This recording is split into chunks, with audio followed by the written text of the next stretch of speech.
Sports. We are Fox Sports. We are Arizona.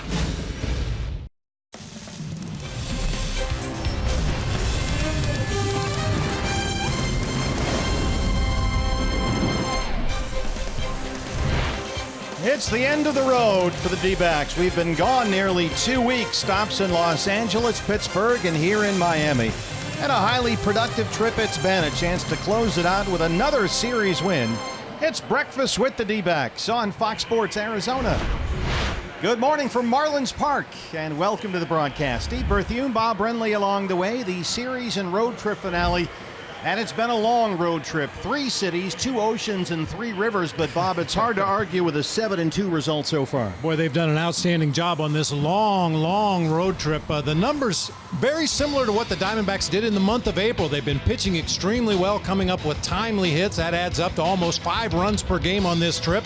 They've scored first in all 9 games. They've scored in the first inning in 6 of the 9 games.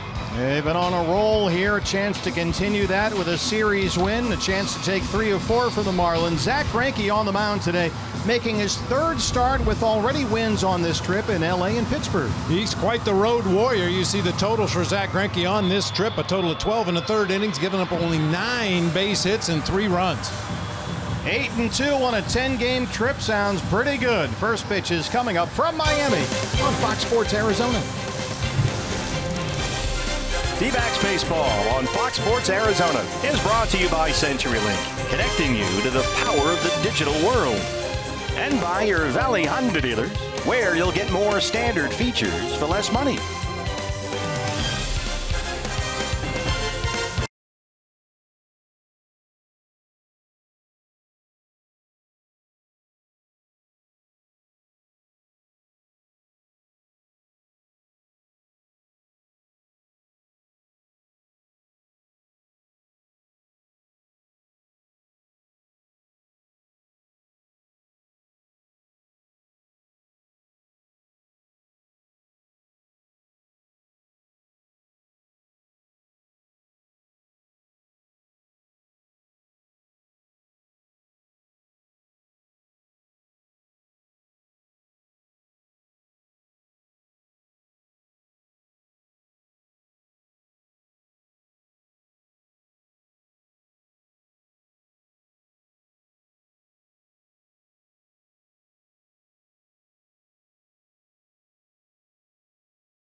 Sports Arizona is brought to you by Jack in the Box.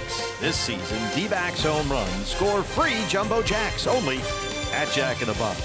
And by Gila River Hotels and Casinos. The card by Gila River Casinos earns you rewards 10 times faster than ever before. Sign up for the card today. D-backs 12 games over 500. A win today would get them to 13 over. That would match a season high. Zach Greinke gets the baseball from Miami next on Fox Sports Arizona.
Yikes.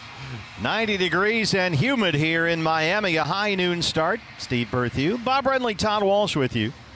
The D-backs who swept the Marlins in a 3-game series at Chase Field earlier this month today look to take 3 of 4 at Marlins Park. And here's the starting lineup in this road trip finale. It's presented by your Valley Chevy dealer. Here's how Torey Lovullo is going to line them up today. John Jay will lead it off out in right field. Paul Goldschmidt at first base. Jake Lamb over at third. David Peralta will be out in left field. Daniel Descalso playing second base today with Nick Ahmed at short. Gerard Dyson out in center field. Jeff Mathis, as usual, behind the plate for right-hander Zach Greinke.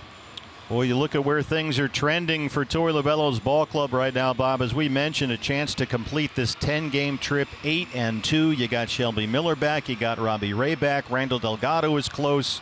Pollock and Souza are rehabbing right now. Things are definitely trending in the right direction. Boy, whether the Diamondbacks make a move at the trade deadline or not, the addition of all those injured players is going to feel like a blockbuster trade, especially after Robbie Ray's performance last night. He was outstanding. And Greinke closes it out today. D-backs have won 5 of 6 against the Marlins this year. So pray tell, what is your Valley Honda dealer's key to the game? Yeah, you mentioned it a moment ago. Lucky 13. Diamondbacks looking to go 13 games over 500 with a victory here in the road trip finale.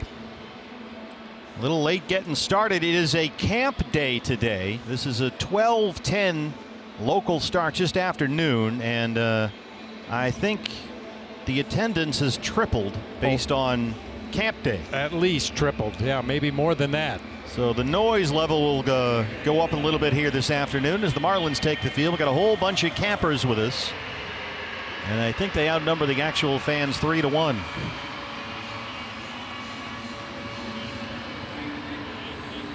Your Ram truck starter for Miami today, the rookie right-hander Trevor Richards. Only 9 career major league appearances, all starts all this year. This is an interesting story. He's 25 years old. He was undrafted out of college. The Marlins signed him only 2 years ago, and they found him pitching an independent ball.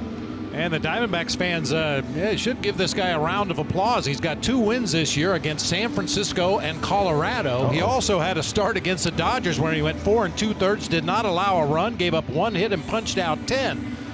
So hopefully he just beats on the rest of the National League West and not the Diamondbacks. He's a 3-pitch guy. Fastball about 91. By all accounts, the changeup is very, very good. That's his big pitch. Let's take a look at the Marlins defense. A look around the diamond is brought to you by E.D. Marshall Jewelers. J.B. Shuck out in center field this afternoon. Derek Dietrich will be in left. Brian Anderson over in right field. It'll be Miguel Rojas at third base. J.T. Riddle at short. Starlin Castro at second base. Big old Justin Bohr down there at first base with Brian Holliday once again doing the catching for right-hander Trevor Richards.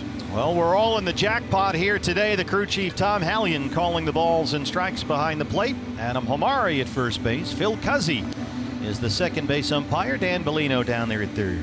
You know, you mentioned Richards' best out pitch is that straight changeup, which could explain why lefties are only hitting .213 against him. Righties hitting over 300.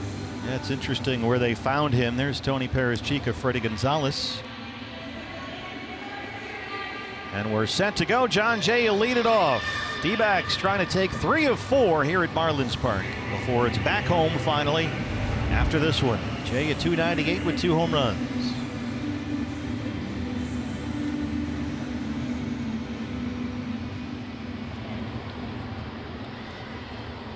Boy, third baseman Miguel Rojas is going to get in the right-handed batter's box if he plays any more shallow. Now he's backing up. He was about halfway between third and home. Just letting John Jay know he's there. Here he comes in again. And now backing up again. I think he's just messing with him. Rojas was in at shortstop last night, back at third today. Here's a bouncing ball to second for Starlin Castro.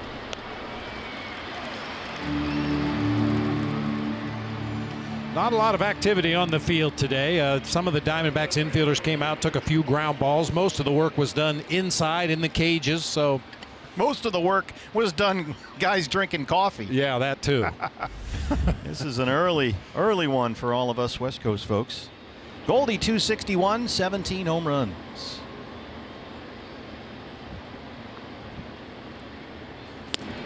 Yeah, it has an extra getaway day feel because of the sweatsuits which have made their appearance on this road trip. Everybody is wearing their D-backs warm-up suits on the plane. Some better than others. Yeah. Swing and a miss. Speaking of sweating, I had a cup of that Cuban coffee this morning. You did? Woo! Let's do a lap around the ballpark? A couple, yeah. Gonzo was out there with Todd having some the other day. Saw that in the pregame show. That one is through into left field. Goldie's third hit in the series. 1-out single for Jake Lamb.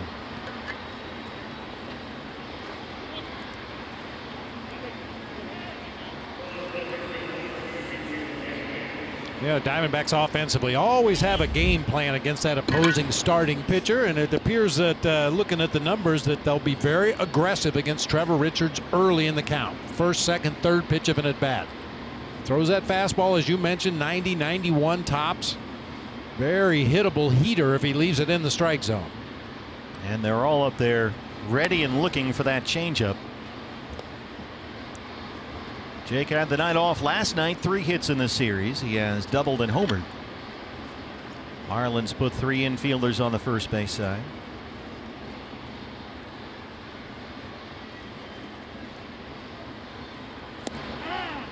Fastball down and away. Missed the corner, but got the call. It's 1-1.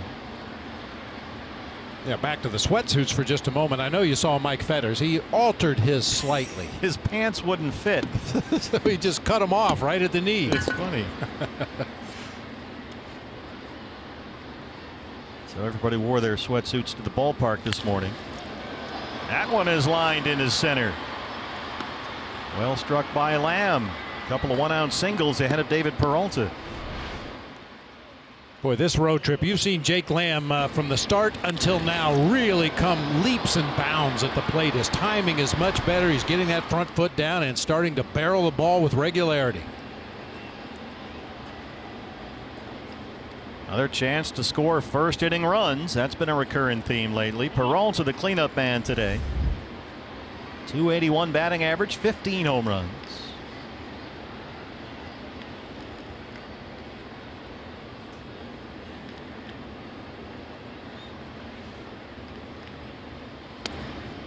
Fastball is low. D-backs lead the major leagues with a plus 57 run differential in the first 3 innings of ball games. They are getting ahead early. They are third in the majors, 56 runs in the first, behind only the Rockies and the Indians.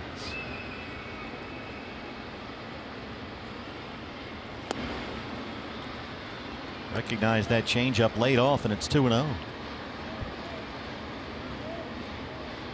Scouts usually grade on a 20-80 scale, 20 being the worst, 80 being once in a lifetime. When they saw Richards' changeup, they gave it an 80 grade. Missed with it down low. I never really understood that. 20 to 80. 20 to 80 with the 50 being league average. Yeah, I get it. Why not 0 to 100? Why 20 to 80? Well, that way you can go fives. You get 45, 55. You could do that 0 to 100. Fastball at the knees. This seems like an arbitrary choice of numbers. You could grade them from 17.5 to 87.5. This guy's got a 17.5 changeup. Yeah. Wow, that's bad. Chance for David here. 3 balls and a strike.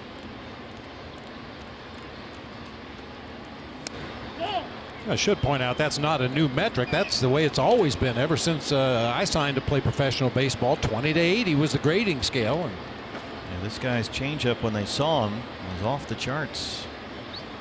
Chance for a big crooked number right away. Descalso hit at second base today. 263, 9 home runs. His pinch hit home run last night is only hit in the series. This one just over the right field wall. Against Adam Conley, the lefty, to lead off the 8th inning last night. yeah, not an easy thing to do. Adam Conley, big, tall, sidearm and lefty, and Daniel hung in there and drove one out of here to right field.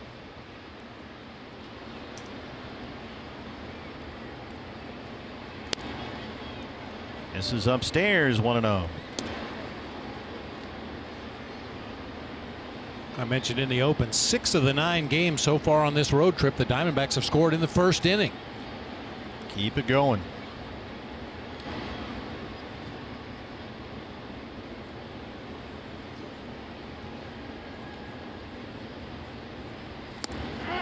That fastball's in there for a strike, and it's 1-1.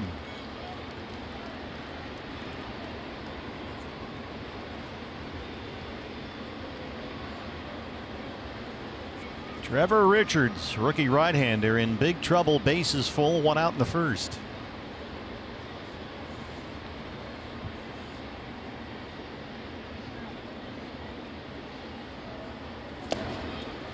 Swing and a miss.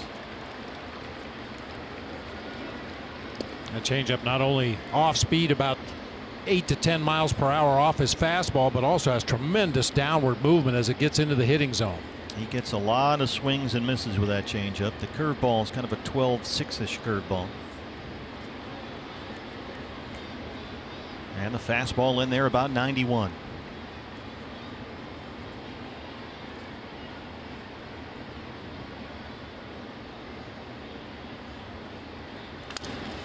On the ground to second, Castro. They get 1, and that's it. Goldie scores, and it's 1-0 D-backs.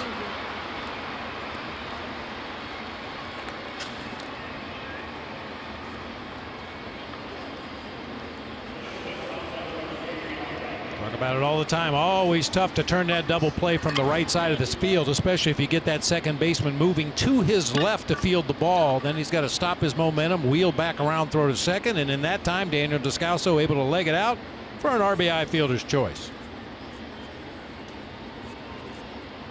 2 down for Nick Ahmed, batting 6th here today. 213, 10 homers. Nick singled in last night's game, his only hit in the series.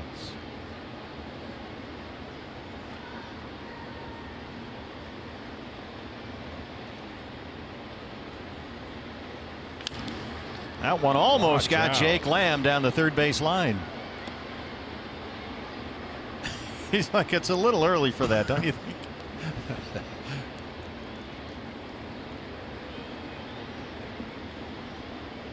Nick has doubled twice and homered on the road trip.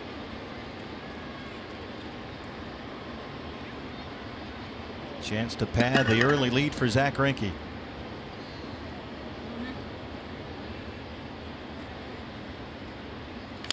That's a base hit into left field. Lamb scores. It's 2-0. Descalso's on the move. They'll stop him at third. And it's an RBI double for Nick Ahmed.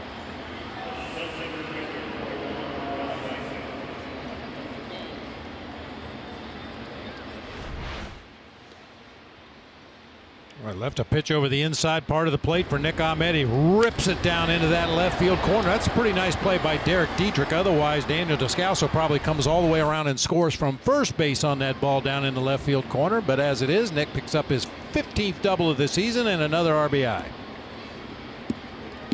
Single here from Gerard Dyson can tack on 2 more. 181, 2 homers.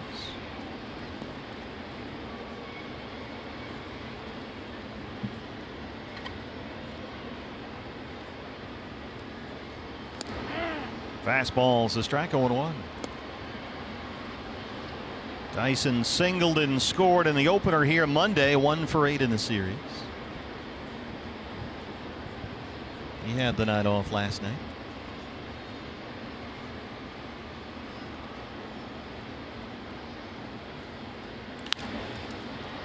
Popped it up behind second. Castro drifting out there.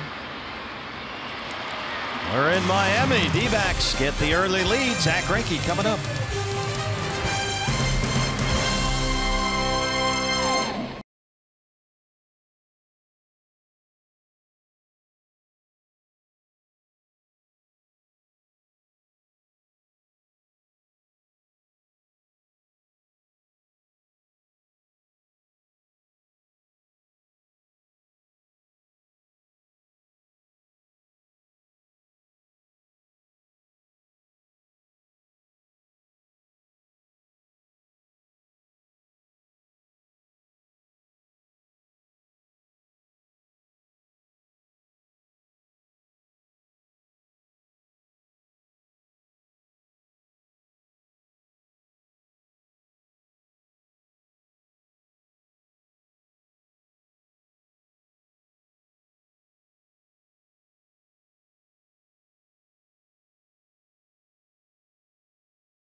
Has the early lead for Zach Greinke, 2-0 here in Miami.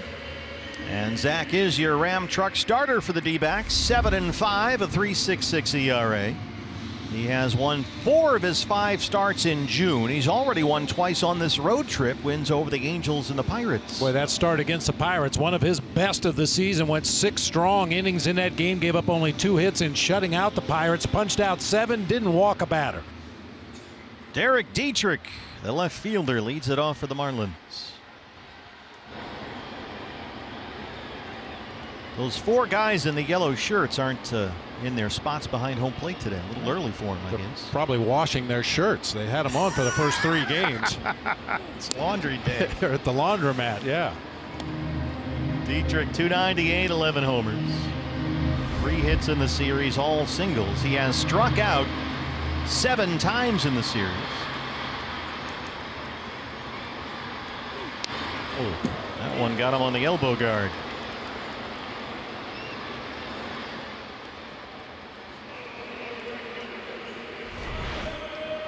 You may remember, was that last year or a couple years ago, Derek Dietrich did his finest Marlena Dietrich acting job. Ball didn't come close to him. He flopped around and was awarded first base. Marlins lineup presented by your Valley Chevy dealers. Dietrich will be out in left field. Brian Anderson in right field. Justin Bohr at first base. Starlin Castro at second. Joshua Travis Riddle at shortstop. Miguel Rojas will be at third base. Jack Burdette Shuck out in center field. Brian Holiday doing the catching for the rookie right-hander Trevor Richards. The rookie Brian Anderson looks at strike one. 297 and 4 homers. He's had a good series, 4 hits. He's also walked 3 times.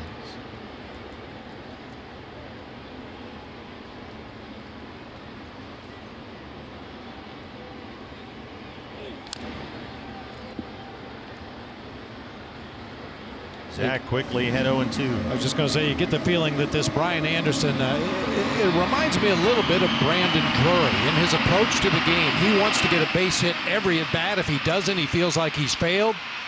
They say he's one of the hardest workers on the team, really tough on himself, but a really good-looking athlete. Yeah, he is leading the Marlins in hits as a rookie.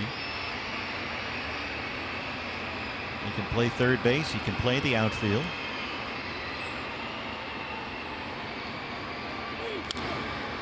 That backs up Jake Lamb at third. Nice play by Lamb, and they cut down the lead man Dietrich. Jake Lamb, pretty. A spinning throw at third. Nice job to get that lead runner. Keep the double play in order. Keep a Marlins runner out of scoring position. Jake has to go to the backhand side. Got a big second hop that time, but able to shovel it over to Daniel Descalso in time to get the lead runner. And a nice stretch over there by Double D. Making like a first baseman, knowing he's only going to get 1 out on that play. Well, here's the Marlins first baseman, Justin Bohr.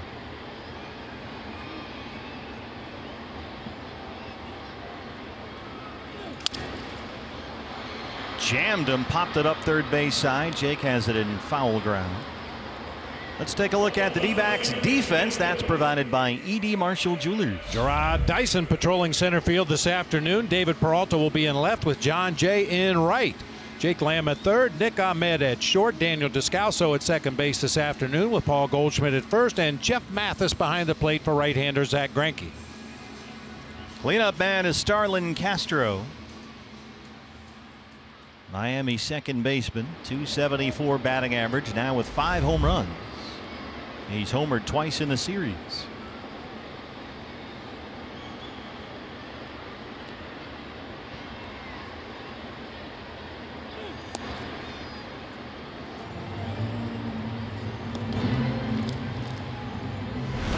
Starlin Castro last night got a middle of the plate fastball from Brad Boxberger in a hitter's count. And started that bat a little early and hit one over the Clevelander out there. Led off the 9th inning. Things got a little interesting there. D-backs hung on 2-1. Boxberger got his 19th save. The big 3 at the back end of the bullpen have worked a lot lately in this series, so there's a good chance all 3 are down today. So keep that in mind for later in the ball game. All the more reason to keep the pitch count down early for Zach Greinke. Try to get as deep into this ball game as possible today.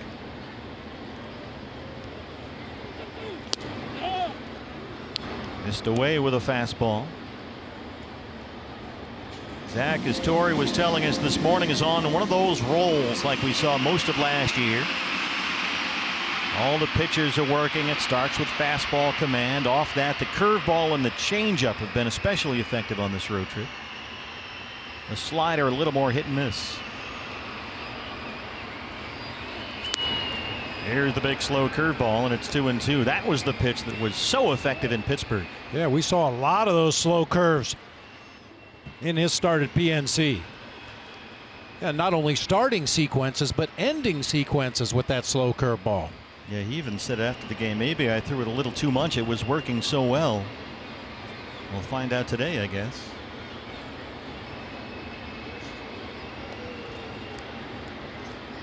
Well, slow curves against the Pirates.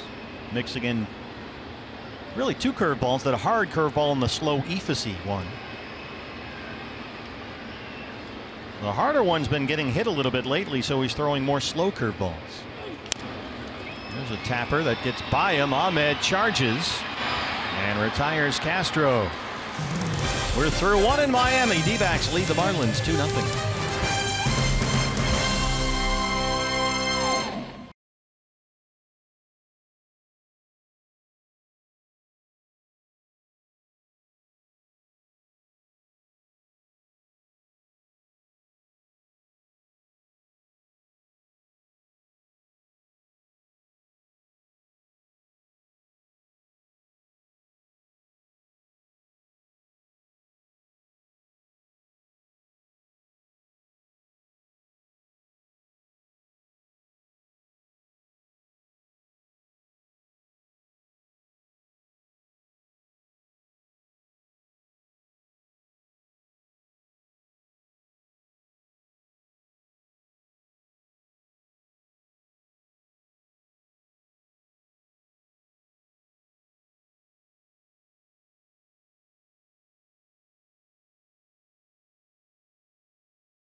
And Zach Greinke. Fans, don't forget you can catch baseball's biggest stars for an unforgettable show from the nation's capital, the MLB All-Star Game.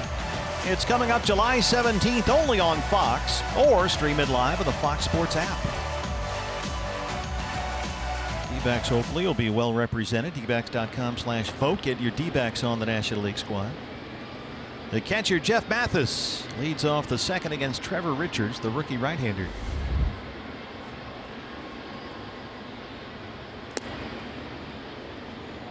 Jeff has hit safely in 3 of his last 4 games. He doubled home 2 runs in Monday's series opener here.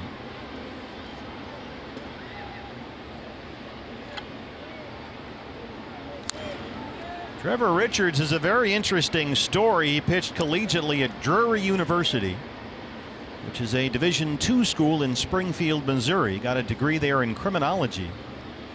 What he didn't get was drafted. He was free to negotiate with any team he'd like. Did not get a phone call from anybody. Well, and as you said, his changeup grades out at whatever it was, 75, 80. Yeah, how's a guy have a plus major league changeup and not even get a nibble? His pitch, he had, his fastball's about 90 miles an hour. He pitched at a Division II school. Maybe not a lot of guys saw him. That's fouled away, but he didn't want to give up on baseball, so he signed up to play for the Gateway Grizzlies in the Independent League. He was a Frontier League guy. And the Gateway Grizzlies are in Sauget, Illinois. The town's population is 159. Wow. So they had small crowds, so he's used to this. 2-2. He lived at home, actually. It was pretty close to his hometown in Illinois, so he lived at home, pitched in the Frontier League. Until a Marlin scout kind of accidentally bumped into him. Tom Hallion rings up Mathis. First strikeout for Richards. Yeah, the scout was there to see a couple of relief pitchers from the other team that Gateway was playing. And so he got to the game and he spotted Richards liked the changeup. And so they signed him, and here he is in the big leagues. That was about a year and a half ago. I bet if you talk to a lot of scouts, they tell you that they all have similar stories where they were sent on assignment to look at somebody as a possible draft candidate and saw somebody else. Greinke first pitch swing and knocks it into center. That's the 4th hit for the Diamondbacks. Oh, I'm sure. That's why. Well, it's funny because the scout that found him was saying, people think the independent leagues are kind of a joke. Those guys are at the lowest possible rung, but they're there because they love baseball and they want to play. They want to get spotted. And so you'll see guys that will hustle and go the extra mile trying to get noticed.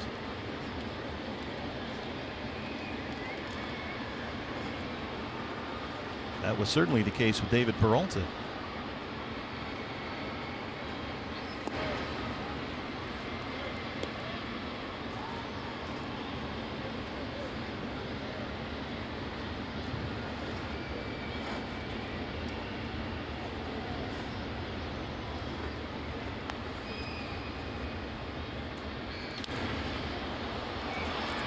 Guy to very short left center field. Riddle drifting out there, gives way to Dietrich. 2 down in the second. Richards has shown some real promise for the Marlins. He had an impressive spring. Gave up only 1 earned run in 12 innings. In just his 3rd ever start in April, he kept the Pirates to 2 hits and 7 scoreless. And then 2 starts after that, struck out 10 Dodgers in less than 5 innings in LA. So he's accomplished a few things along the way here. Goldie singled and scored his first time up. And throughout his minor league career, he averaged 5 strikeouts for every walk he issued. Very short minor league career, just a couple of seasons. Yeah, you got fast tracked.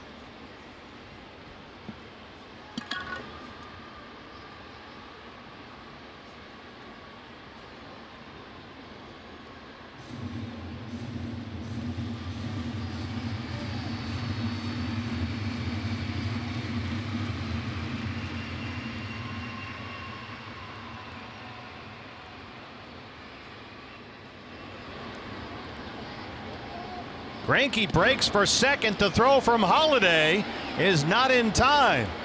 And Zach Greinke has a stolen base that snaps Holiday's streak of 9 consecutive base runners caught by the Marlins catcher. Lovely. Larceny in his heart right there. He was leaning, taking a crossover step before Richards even delivered the ball to home plate. It's one of those Dave McKay jumps. Second steal this year. Last time Zach went in head first. At least we didn't see that. Whew, thank you. Yeah, 2-0 on Goldie.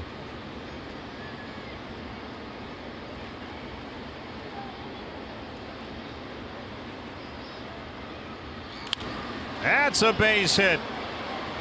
Tony Perez-Chico waving Greinke home. Here's the throw. It's cut off, and it's 3-0 D-backs. RBI single for Goldie, who's 2 for 2. And Goldie can thank Zach Greinke for stealing second base, getting himself into scoring position, and Paul drives him home with another line drive into left field.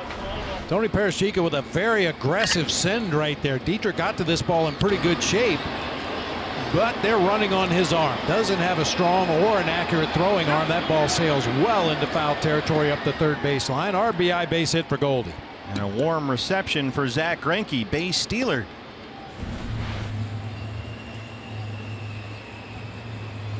Funny, pitching coach Juan Nieves is out to the mound now to talk with his rookie right-hander. D-backs had one bus from the hotel today. Almost all the players were on it, as were we. And it left the hotel at about 9 in the morning. And when we got into the clubhouse, Greinke had already been there for a few hours looking at video. It was kind of funny. He was actually at the door greeting everyone as they walked in, all the players walking in their sweatsuits, and Greinke was the doorman.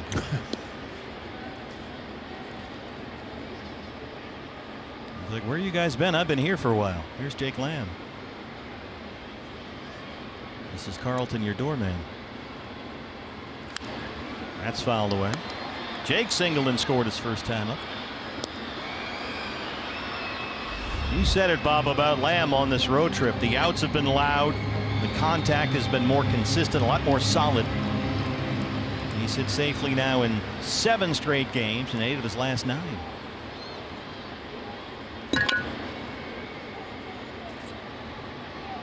Marlins have the shift on against him. They'll keep an eye on Goldie over there. Yeah, I think the Marlins have shown more pickoff attempts in this series than anybody we've played this year, which is kind of surprising because the Diamondbacks haven't run much at all lately. Yeah, I wouldn't classify it as counterpunching because you're right, there hasn't been a lot of aggression on the bases.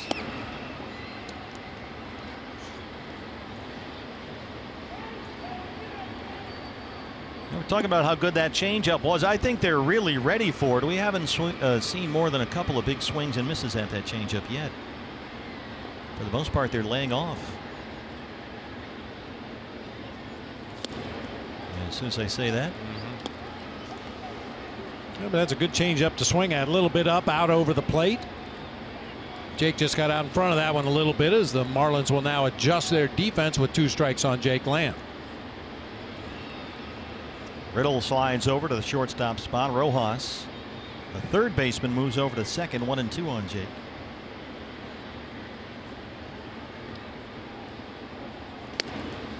Fastballs up, 2 balls and 2 strikes.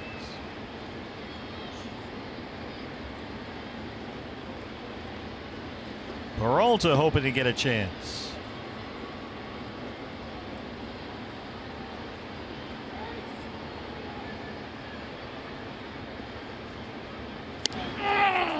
Got caught looking at a fastball. D-backs add another run. They lead it 3-0.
base and a run scored. Makes it a 3-0 D-backs lead. Fans celebrate Independence Day with family and friends, along with all of us at Chase Field, coming up on Wednesday, July 4th. The D-backs and Cardinals, a 7 o'clock start. After the ball game, we open up the roof for the biggest and best fireworks spectacular in town. Presented by Gila River Hotels and Casinos. Visit dbacks.com, and we'll see you at the ballpark July 4th. J.T. Riddle, the shortstop, leads off the Miami second.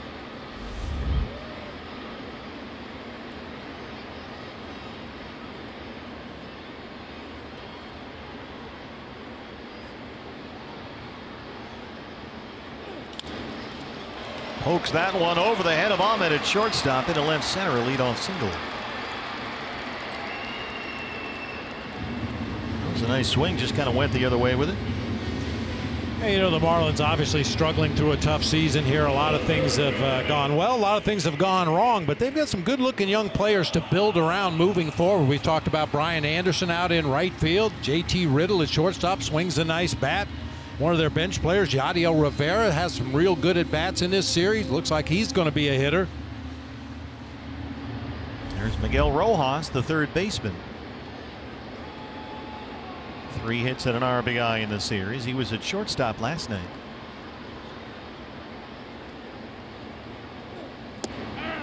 Well, it's one of the things that they got with the injury to Martin Prado, is that Prado's been out for a while now with a hamstring problem. They had to slide Rojas to third, and that gave J.T. Riddle a chance to play shortstop pretty much every day. So they get an extended look at one of their young guys.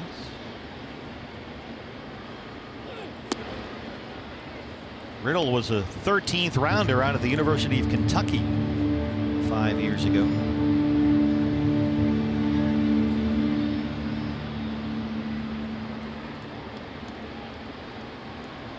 That's Webby territory. Yes, it is. He's probably a big Brandon Webb fan. Who isn't?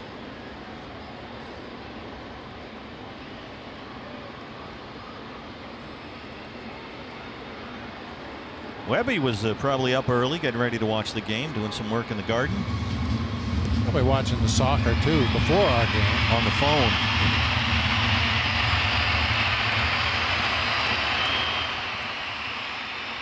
Got the alumni game coming up right around the corner. He's probably been out in the backyard throwing rutabaga against the fence or something. Whatever, eggplant, whatever it was he was throwing. Can you throw rutabaga? I don't know.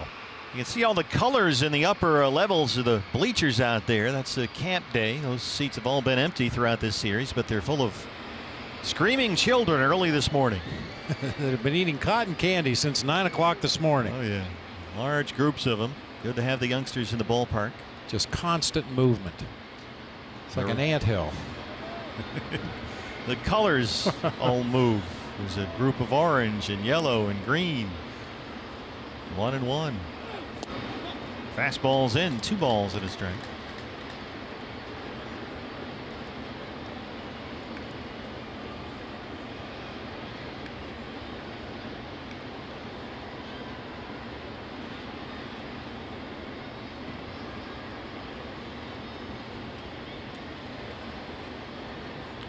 Greinke, the leadoff single by Riddle, now behind on Rojas to start the second.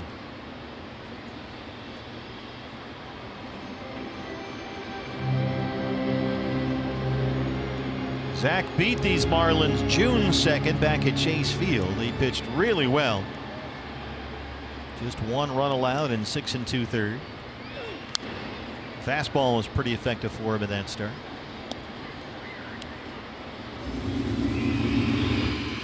His numbers from that start against the Marlins at Chase Field, 109 pitches. That's still his season high.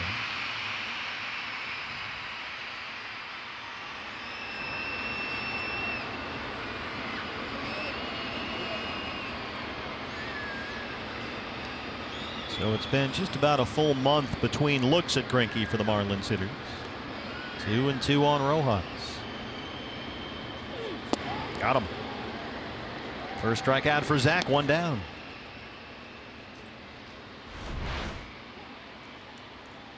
Oh, good hard changeup down below the bottom of the strike zone. Got to protect the plate. Looks like it might catch the bottom of the zone, but that last bit of movement drops it down near the dirt. J.B. Shuck, left-hand batter, hitting 195 on the year. The starter in center field today.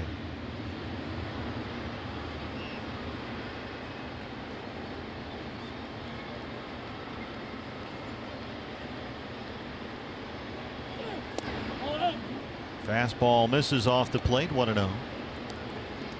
J.B. Shuck 0 for 2 with a walk, couple of strikeouts in the series, all as a pinch hitter.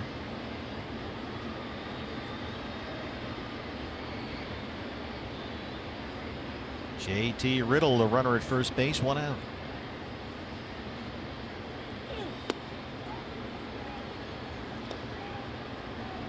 I think we might be at that point early in the ball game where Zach is trying to assess what is working on this particular day and what is not working. 20 pitches, 13 strikes. And that will change what he throws the remainder of the ball game, because if he feels that changeup is his best off-speed pitch on a given day, you'll see a lot of those. We mentioned last time out against the Pirates, he was really feeling that slow curveball. Other days it's the hard slider. Some days it's just fastball command, but he's always probing and trying to find out what's working best on a given day. And if you watch him enough, you can sort of see that process happening in his head as he sort of analyzes what he's seeing, both from his pitches and the batter's reactions. And then he'll proceed forward from there. Another fastball. That one's off just a bit. And now he's behind on Shuck. 3 balls and a strike. The catcher Holiday on deck.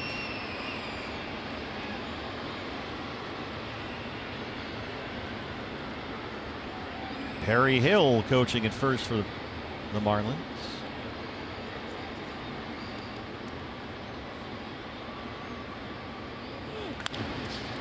That one is knocked into right field. Riddle takes the turn and heads for third. Marlins have runners in the corners with 1 out.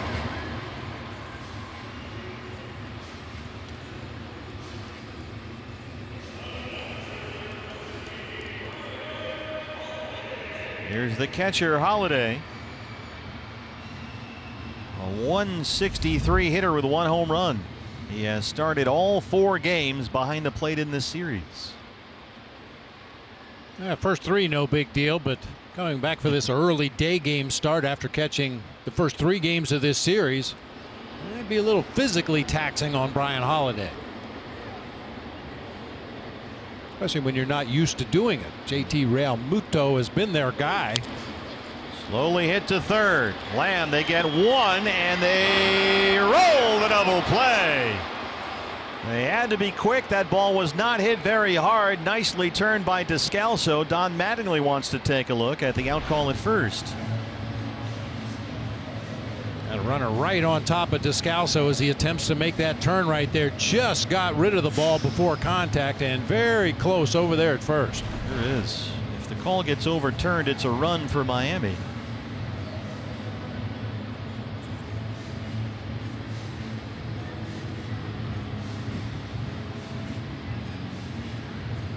All right, go take a look.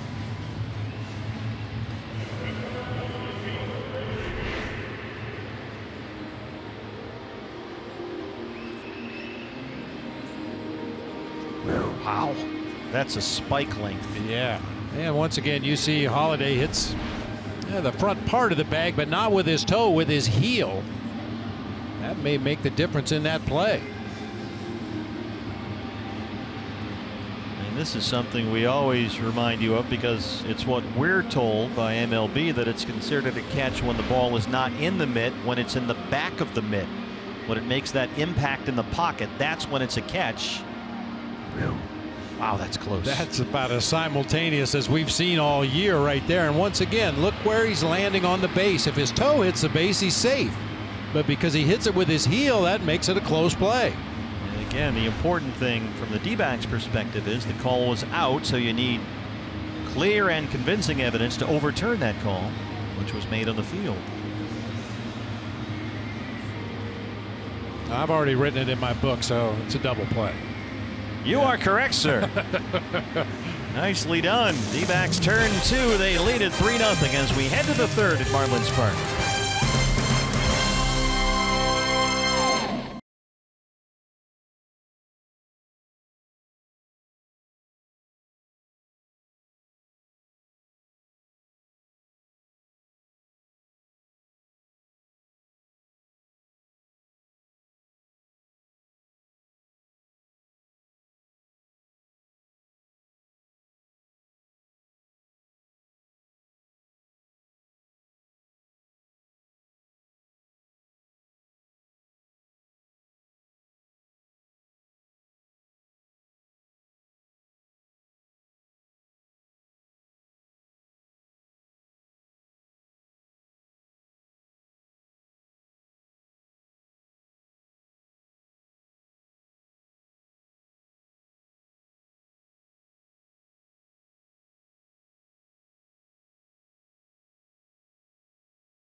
The Marlins 3-0. While we have a moment, let's take a look at this day in baseball history, brought to you by Geico. We go back to 1907. You remember that. Branch Rickey was behind the plate when 13 bases are stolen in their 16-5 loss to the Senators. Now, Branch Rickey went on to become one of the great baseball administrators and innovators in baseball history, but had a rough day behind the plate that day. Well, he is credited with basically inventing the minor leagues. I guess he needed a place to go after that game. Peralta walked his first time. 13 stolen bases. Wow. So he would have got a 17.5 on your scouting grading scale as a thrower behind the plate. Gonna have to give him a 17.5 arm. I prefer to blame it all on the pitchers for not holding the runners. 2 balls and a strike. Of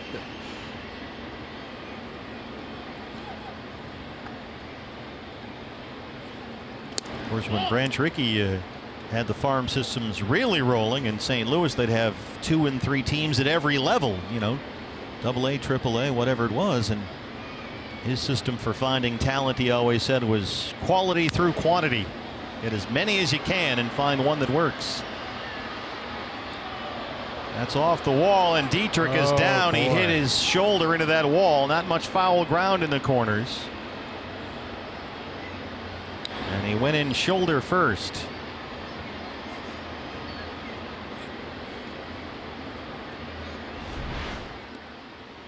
This was out of our field of vision from up here in the booth. Ouch. He's up trying to walk it off. The Marlins trainer is out there. Here comes Don Mattingly as well.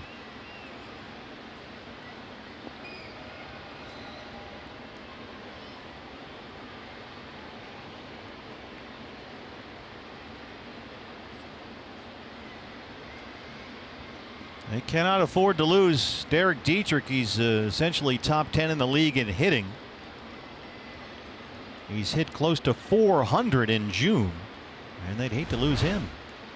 He kind of misjudged the ball a little bit there. Tries to make the basket catch just as he hits the wall right there, and immediately goes to that right shoulder. Yeah, he's had a difficult series defensively out there. You can tell that he's an infielder still trying to learn to play the outfield. I think they want to see if he can throw. Yeah, I think they're asking for a ball from the bullpen. Just have him toss a few to see if he's able to make a throw. Hey, you may recall earlier in the ball game he made a poor throw to home plate. It really tailed up the third baseline. Can't believe this is going to help his throwing at all. And there was the ball the other night that he got turned around on that went off his glove in deep left field. He says he's okay. It'll be a full count on David Peralta, 3-2.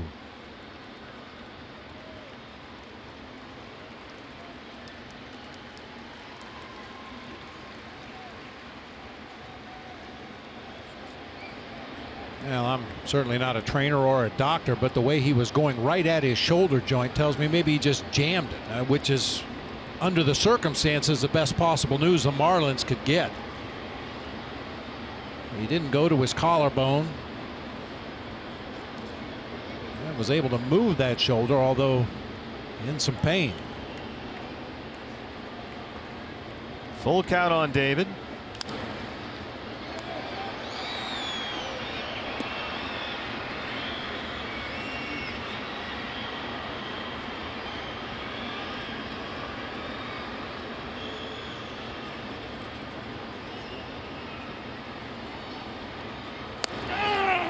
Fastball right there. Tom Helling with his signature strike 3 call rings him up. Third strikeout for Trevor Richards. All 3 looking. Here's Descalso.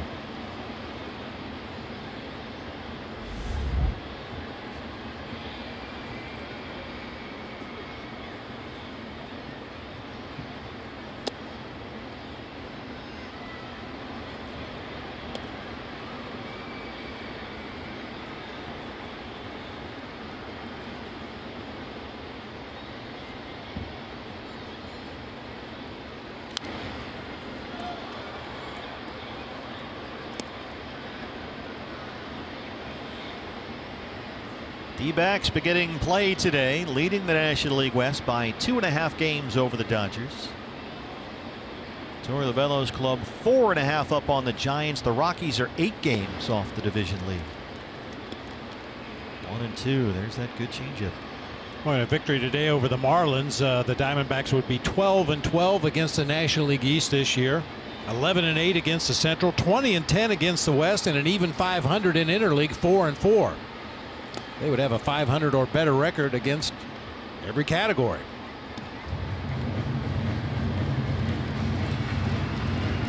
The D-backs last season went 45-31 in their division. They finished with winning records against all 4 NL West opponents. Only the second time in team history they'd ever done that. That misses upstairs.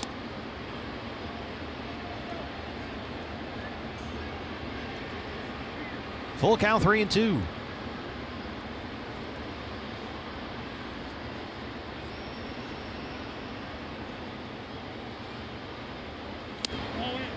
Fastball's in. Second walk issued by Richards.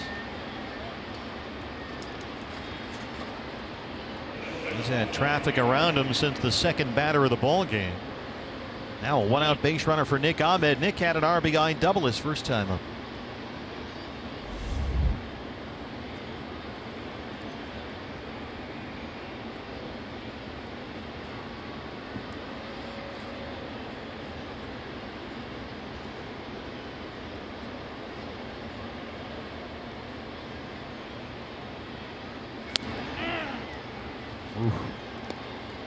Got the call from Tom Halley, and 0-1.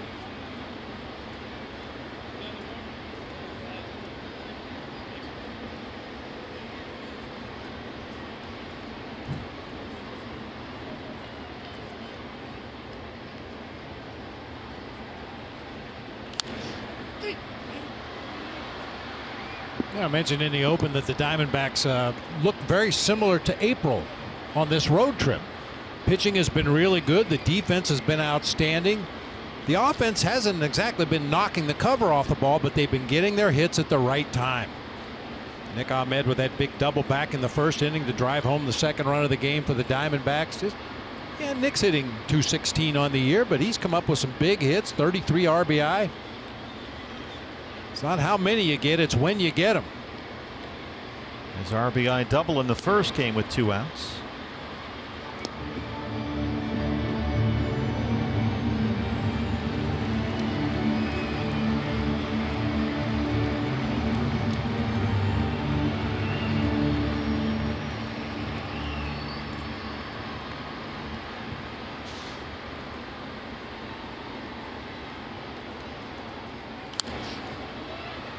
A lot of fastballs in this at bat from Trevor Richards.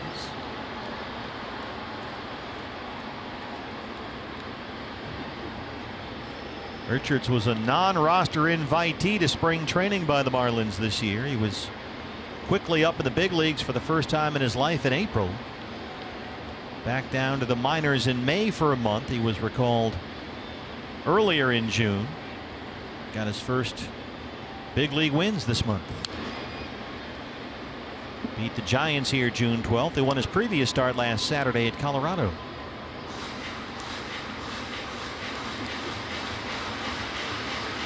Any pitching he can find, Don Mattingly will take it right now. His club 17 under 500, last in the NL East.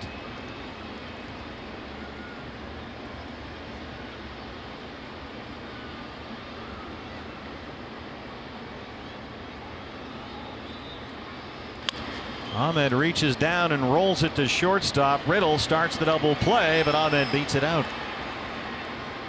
They get the force on Descalso at second, 2 outs.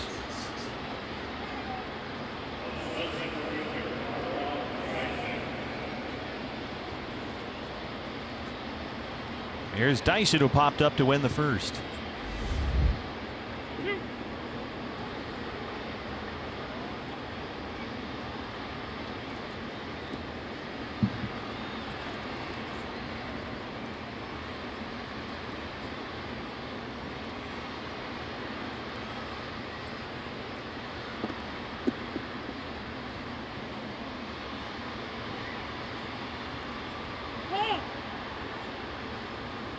Yeah, the Marlins are reaching down for tomorrow's starter, Sandy Alcantara. I think that's how you pronounce it. One of their top prospects. They got him in the Marcell Ozuna trade from the St. Louis Cardinals. 22-year-old taking the ball tomorrow for the Marlins.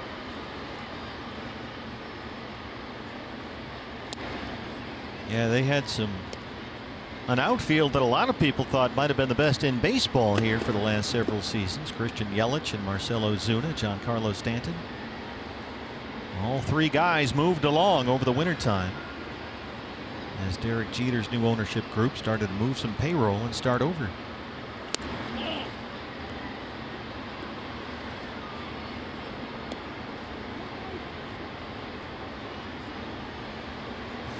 The motto here under the new regime, and this is what they keep trying to tell baseball fans in the Miami area, is that they're just getting started.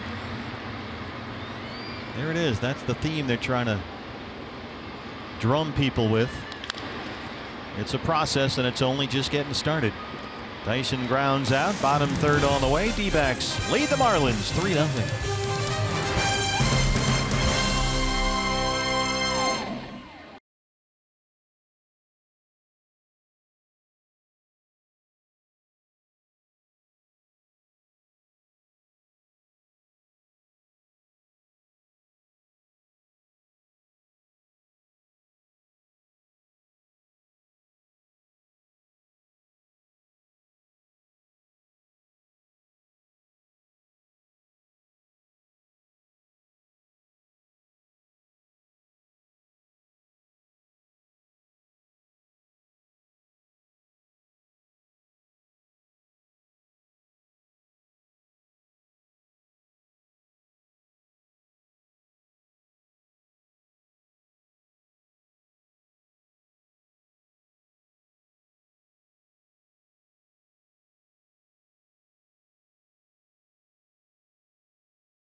Next month for the All-Star Game. The 2018 Camping World All-Star Ballot is open exclusively online.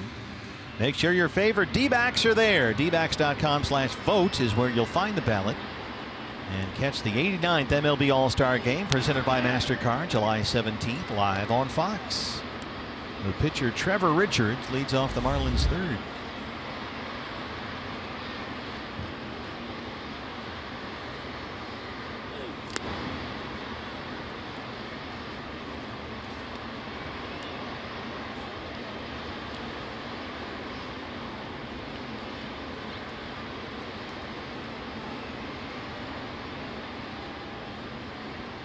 I had never heard of Drury University, which is where Richards played his college ball as he strikes out. Turns out it's in Springfield, Missouri. A couple of decent names came out of there. Roy Smalley. Wow. And Bill Verdon. No kidding. Yeah, had played at Drury University, Division II school. Or whatever it is now. I forget how they classify that stuff. FBS, FPC. It's too hard to keep track of. Yeah, you were talking about Branch Rickey earlier in the minor league system, and back in the day they had A, B, C, D. You know, now it's all A, single A, double A, triple A. But back in the day it was A, B, C, D. I don't know how far down the alphabet they went, but the higher the letter in the alphabet, the lower level ball it was.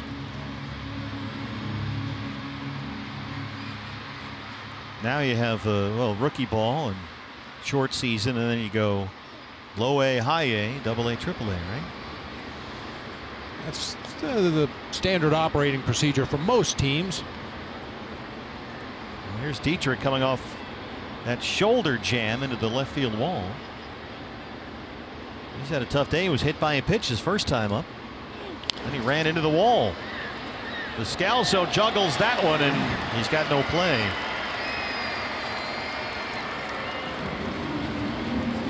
A little tricky for Daniel to get to that one. He gets over there in pretty good shape. He goes to the forehand. It hits off the thumb of the glove, up off his chest, off his throwing hand. But by the time he's able to recover, Dietrich is safely on at first base. That'll be an error on Daniel at second base. It looked like he got caught in between whether to backhand that ball or sweep around and have it fingers down. He's kind of got caught in between that time. Brian Anderson. Greinke's thrown 31 pitches now, 22 for strikes. Did you see his reaction after that pitch? No. He rolled the slider up there on the inner third of the plate, not where he wanted it. The batter swings and misses, Brian Anderson, but Greinke was shaking his head like he was upset with himself. You know, his slider command just really hasn't been there this year. I think that's why we see so many curveballs and changeups. It's not as sharp as it was last season when it was just a wipeout pitch for him. Jay running near the line. Look out. Not much room over there. Oh, got it. He got it. Dietrich tags up and heads to second. We'll check on John Jay. Hopefully he's okay.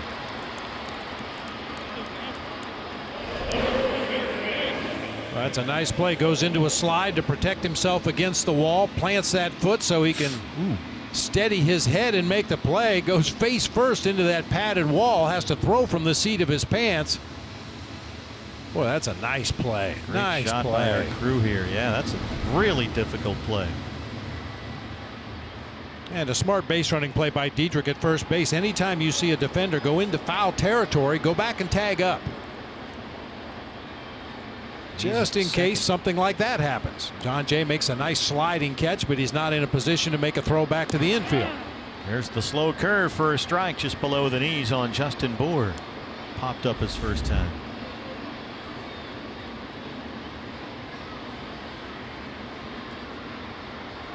Bour this year hitting less than 180 with runners in scoring position. He's got Dietrich at second and 2 outs.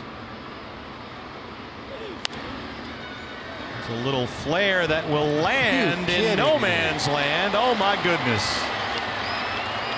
There was absolutely nothing the D-backs could do, and you can see the guilty smile on Justin Bour's face. That's a guy that will hit 450-foot homers from time to time. That was a little under that. Grown man hit that ball. Checks up out there in the infield. Well, that's 2 at-bats where Justin Bour has been jammed mightily and hit little floaters. The first one to Jake Lamb at third base. That one drops for a base hit. Are you kidding me? I think he's embarrassed. A chance for Castro. First and third, 2 outs. How do you think Zach Greinke's feeling about that right now?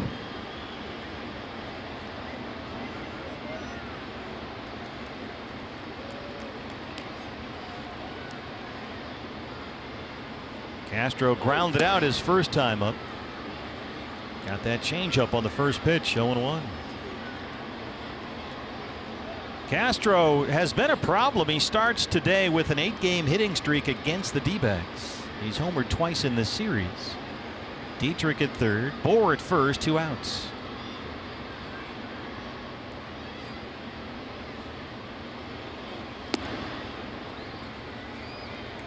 Slow breaking ball, 1-1.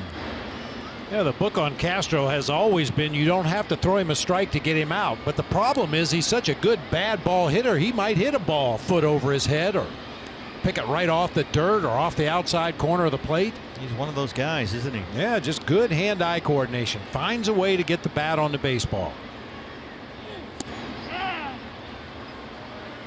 Got the call from Tom Hallion on that fastball, and it's 1-2.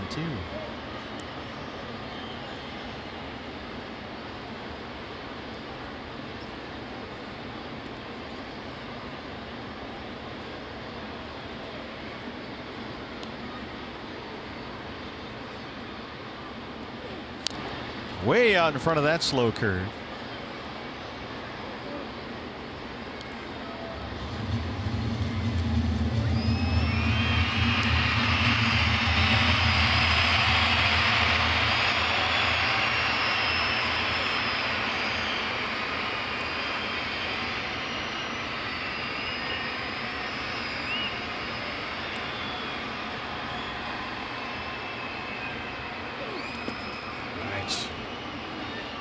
Saved a run right there. That slider hit well out in front of home plate that time, and Jeff knows that because of the spin on that pitch, it's going to kick back toward the middle of the plate. He didn't slide out there in the left-handed batter's box because he knew when that ball hit the ground it was going to kick back toward home plate. That was amazing. You could see him move toward the plate before the ball even really hit the ground. Well, he's seen a few pitches in the dirt over the course of his career and done a tremendous job blocking everything that comes his way. 2 balls, 2 strikes. That one was caught by Descalso. What a play at second. He saved a run. Daniel Descalso, a terrific stop at second. And that ends the third. It stays 3-0 Diamondbacks. Well, he had an error earlier in the same inning. That was a beauty to end it.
Stolen a base and scored a run to up second in this 4th inning with the D-backs leading the Marlins 3-0.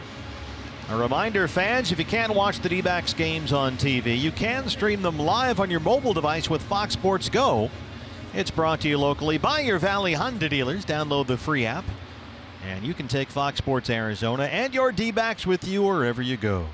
Jeff Mathis struck out looking his first time up. He'll lead off the 4th.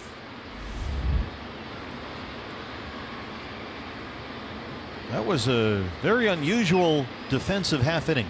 You had the error by Descalso, you had the bloop by Bohr, and then the beautiful play by Daniel to end the 3rd. That ball was hit hard off the bat of Castro. And not to mention John Jay's great catch out in the right field corner, sliding up against the wall. A little bit of everything there. Mathis has got a base hit. That's in the gap in left center. And he's going to dig for second base. This is going to be not close. Marlins got it back in there quickly, and Mathis is cut down, trying to stretch it into 2. Splits that ball out into the gap. Derek Dietrich ends up making the play, which is probably why Jeff Mathis attempted to go first to second right there, just to see if Dietrich could throw the ball after crashing into the wall in left field last inning. It's a base hit, 7-4 on the putout. Here's Greinke.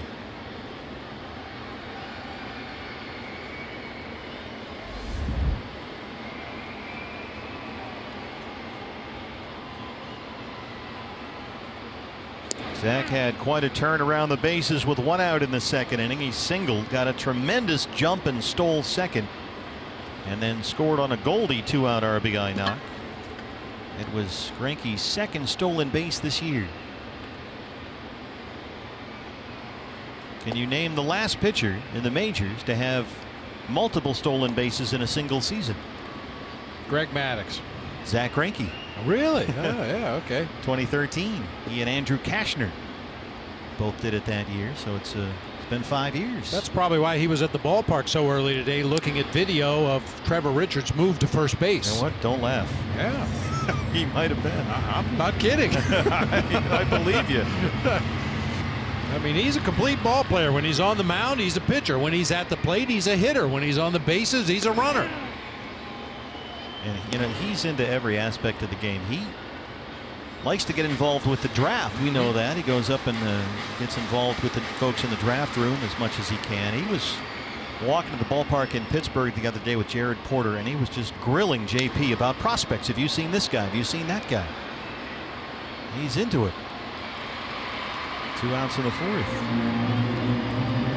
Hopefully years from now, when Zach decides he's had enough as a player, he might end up like Derek Jeter, owning a ball club or running a scouting department or maybe a general manager of a major league team. Yeah, he is really a fan of that talent evaluation process. So John Jay in no hurry to get up to the plate after Greinke flies out. That's a good leadoff man. Just take your time. No rush. Give Greinke a chance to get back in that dugout. Have a drink of water, towel off a little bit before going back out to the mound. Well, we've mentioned that John Jay is a Miami native. He's from Miami. He played his college ball at the U. But it's been a quiet homecoming for him. He is 0 for 15 in the series.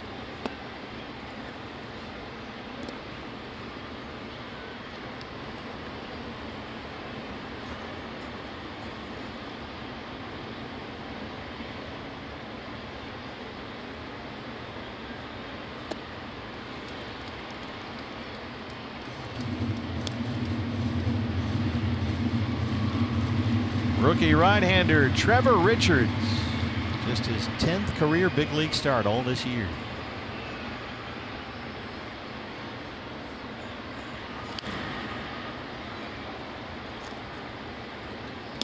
It has been a good road trip overall for John Jay. He's got 9 hits on the trip. He's scored 7 times. Richards now at 70 pitches in the ball game, 43 for strikes. He has walked 2, struck out 3.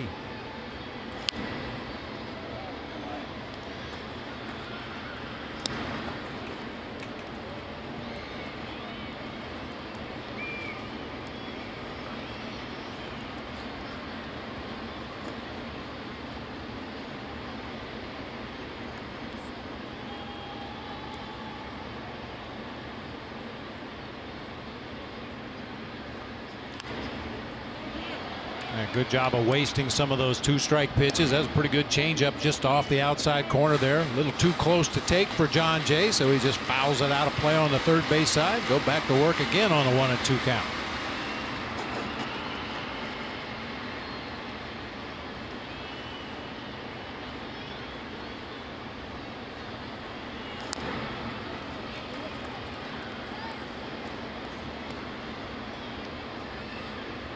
This is one of those John Jay Daniel Descalso at bats. Just grind. Make him throw another pitch. Foul that one off. Make him throw another pitch. Fastball away.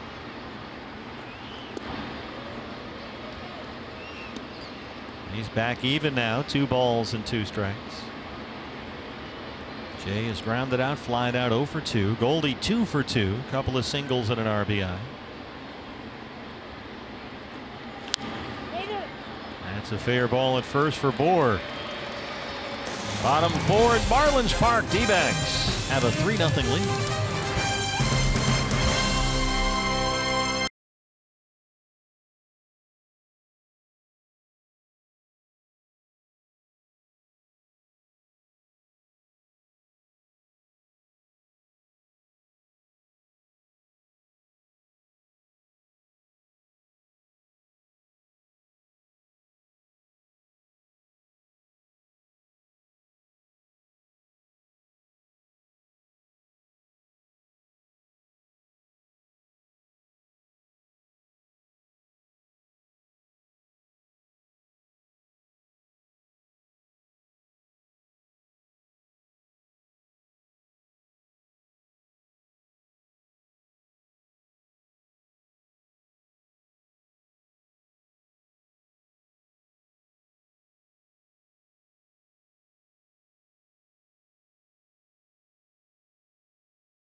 Here at Marlins Park, bottom of the fourth, Todd Walsh, and we have made our way into the Diamondbacks radio booth with a special guest.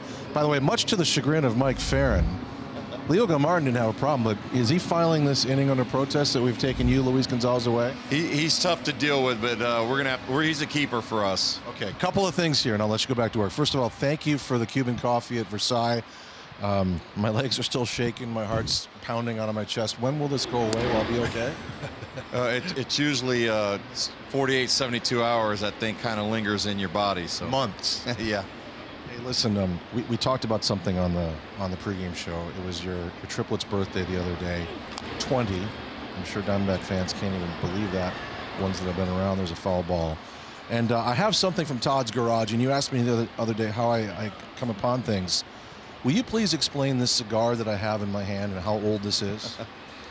Well, this cigar is 20 years old because the kids turned 20 the other day, and this was something that I gave to a lot of my teammates, a lot of close people around the organization when I was with the Detroit Tigers.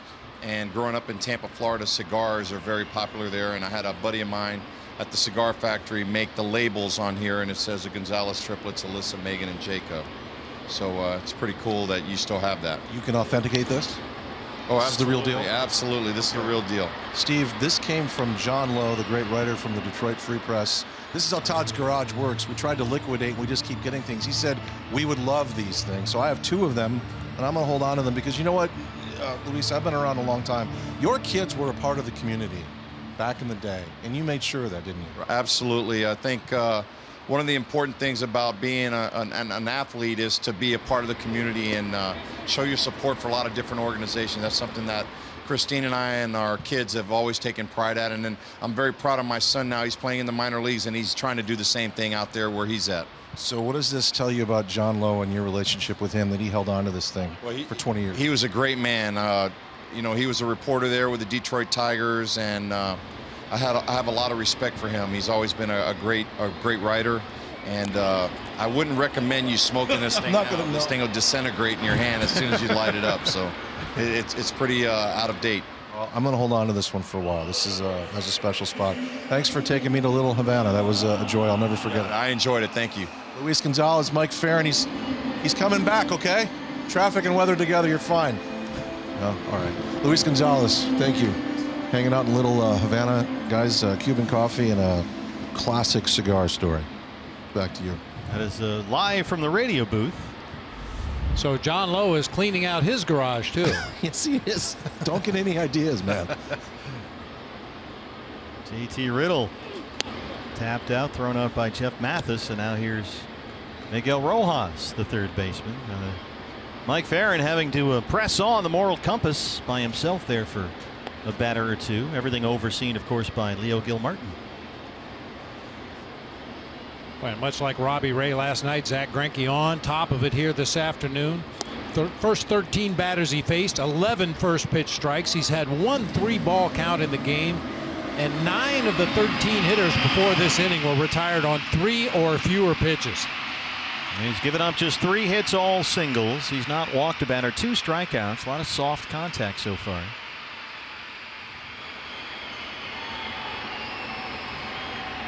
And the bullpen is tired today, to say the least, so pitch efficiency is paramount. As Zach looks for his 3rd win on this road trip. 3 wins in one 10-game span. That's pretty good.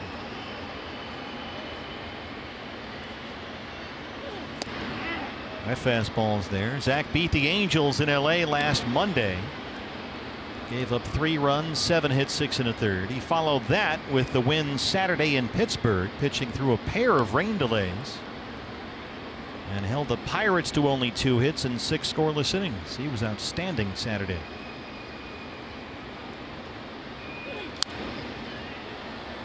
Rojas fights off a fastball. He said his pitch location in Pittsburgh Saturday was the best he could remember, at least since the beginning of this year. He had all 4 pitches working. Threw a dozen of those slow eephus curveballs very effectively, but he said the location was the real key for him. He was putting it right where he wanted. And here today, 50 pitches, 35 strikes.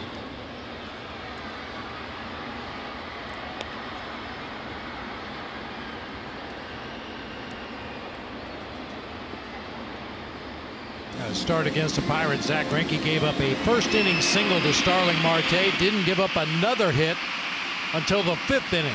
Another single, this time by Elias Diaz, the catcher in Pittsburgh. Just a lot of, like we've seen today, a lot of soft contact. Rojas has worked at full 3-2. Now, Zach, you'll remember in that game at PNC Park Saturday, waited out the 25-minute rain delay in the 1st inning. And then a 56-minute delay in the 4th. He was out there in the rain playing catch with Jeff Mathis a couple of times during that 2nd delay.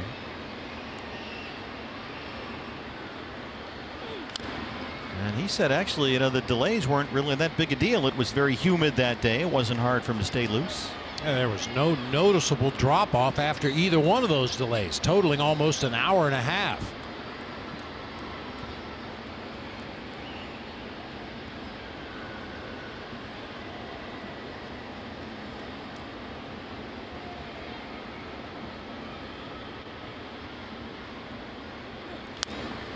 Goes to the slow curve. Rojas taps it foul.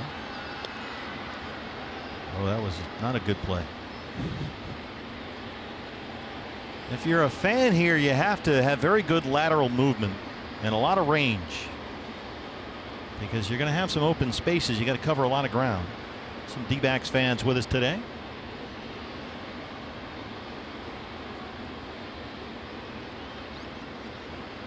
And some of the ballparks we travel to, it's tough to spot the Diamondbacks fans because of the red. You go to St. Louis, it's hard to see the Sedona red amidst the Cardinal red. That was a terrific at bat by Rojas. A 1-out single. He's a pretty good hitter. Kind of sneaky good, or at least troublesome. He's a valuable player. He's a guy, as we've talked about already, can play multiple positions. He gives you a good at bat almost every time up there, and he's a guy that's really learned under first base coach Perry Hill. We haven't talked about Perry in this series. One of the best infield instructors in Major League Baseball. Yeah, he's a legend. He is a legend. We've got two of the best first base coaches probably in the history of the game here at the ballpark today, in Perry Hill and Dave McKay. J.B. Shuck singled his first time up. Center fielder today. I mean, Perry Hill has had some Gold Glovers here in Miami. He worked with Derek Lee and Orlando Cabrera. Luis Castillo gave him his first Gold Glove award. That's how appreciative he was for Perry Hill. Mike Lowell, D. Gordon, all became much better defenders working with Perry Hill. He was the guy that used to put the golf tees at the old ballpark. They made him stop along the edge of the outfield grass, or the infield dirt where the outfield grass starts. He would put different colored golf tees, and then depending on the hitter and the pitcher and where they wanted to position guys, he'd just flash a color, and that's where the shortstop would go, stand on that color tee. Greinke behind 2-0 on Shuck. It's a fly ball, pretty deep center field. Dyson on the warning track out there. It's an enormous outfield here in Miami. Rojas stays put. Got a reaction from the campers here. We mentioned Zach Greinke pitching to a lot of soft contact today. A high fly ball to deep center field really got the campers on their feet momentarily. I thought it was just DJ Vertigo who's in the hizzy here today. Ryan Holiday hit into a double play. You combine a ballpark full of screaming campers and a DJ trying to get them to make some noise, it turns into a loud morning. Broken bat foul.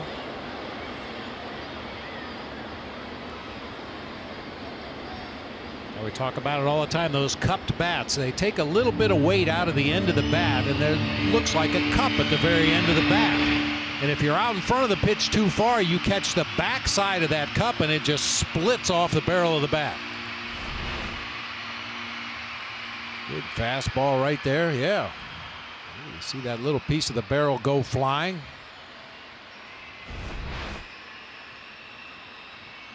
Holiday hitless in 10 at-bats in the series. Does have a couple of RBIs. That's over the glove of Lamb and into left. He's got his first base hit. Marlins have 2 on and 2 out. And the pitcher spot due up. And they'll pull Richards, and we'll see Cameron Maben hit for the pitcher.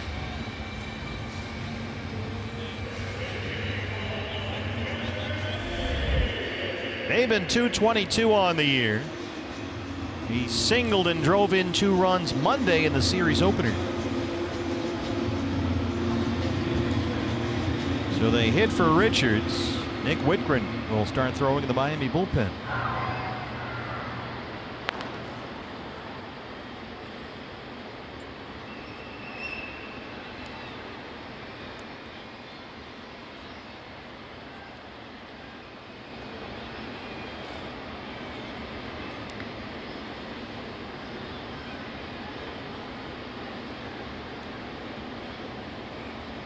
.60 pitches for Greinke, 42 strikes. Marlins now with 5 hits, all singles.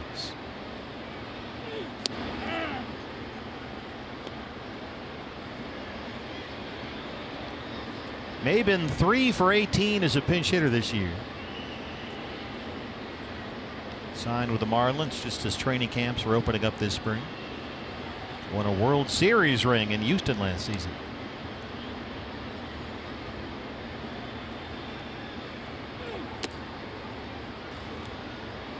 Those are some shoes, man. How about those shoes?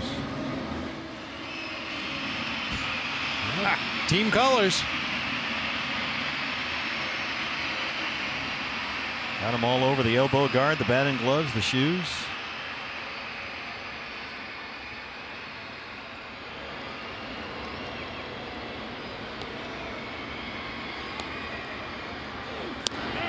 He's using one of those axe handle bats, but he's choked up about an inch. I never quite understood why you would use an axe handle bat if you choke up. You know, that slanted knob on the bat is meant to fit into palm of your hand very comfortably, but you see Maben's choked up a good inch off the knob of that bat.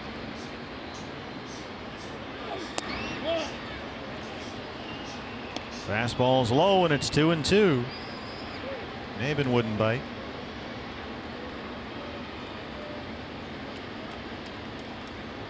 Leadoff man Derek Dietrich would be next. 2 on and 2 outs.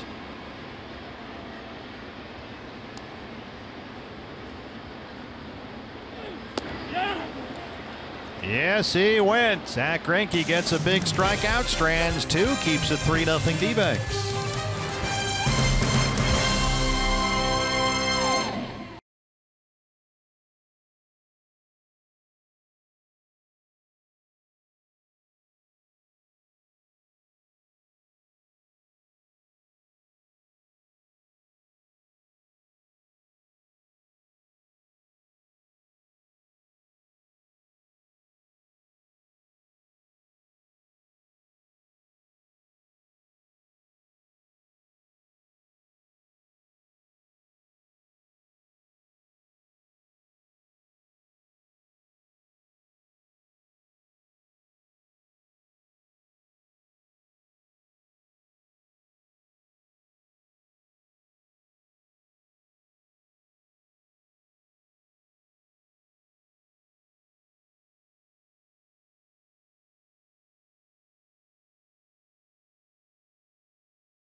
Lead the Marlins 3-0, looking for the series win. What's next brought to you by CenturyLink. We finally get to go home after this one. Yippee! Yeah, it's been almost 2 weeks. We have a long homestand that starts tomorrow night against the Giants. Patrick Corbett on the mound. Shelby Miller Saturday night at Chase Field, and Zach Godley on Sunday. After that, the Cardinals are in for 3, then the Padres for 4. A win here, and the D-backs will close out an 8-2 10-game 3-city road trip. Pretty impressive. New pitcher for the Marlins. He had a rough night Monday in the opener. It's the right-hander Nick Whitgren. Goldie, Lamb, Peralta 2, 3, and 4 here in the D-backs 5th. Goldie has singled twice. He's got an RBI. He scored a run.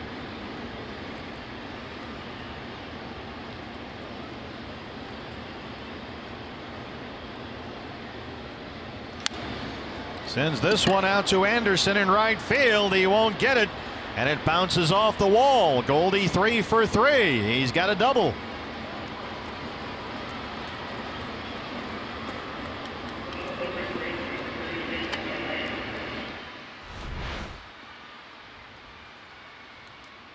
Oh, middle of the plate fastball. Whitgren lucky Goldie didn't hit that ball out of here, as it is a line drive that short hops the wall out there in front of the Diamondbacks bullpen. Anderson made a nice play on it to get it back in, but Goldie in with a slide with a double. Goldie has started 9 games on this trip. He had the 1 off day, and in his 9 games he's got 10 hits. He's also walked 8 times. Here's Lamb, who has singled and scored 1 for 2. Marlins put the shift on.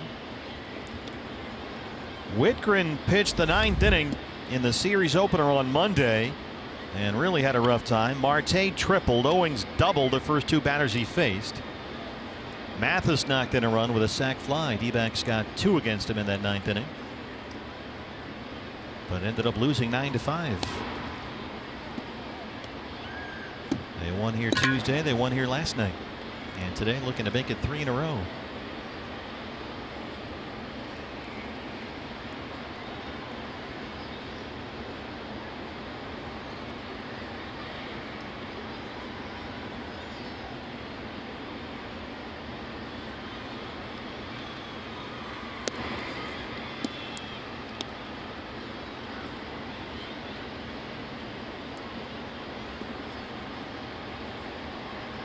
Peralta on deck.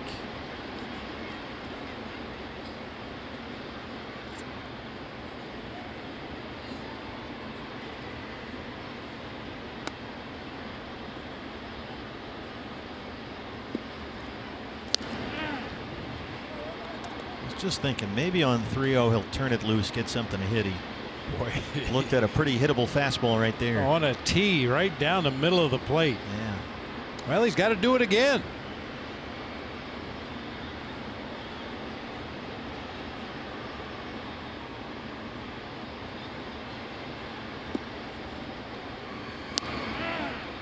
That one right there at the knees, and it's full 3-2.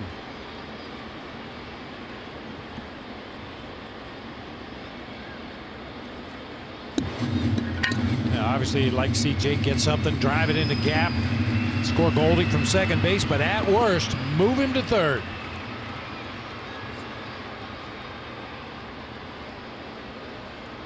Jake struck out looking at a fastball his last time up. Here it is on 3-2.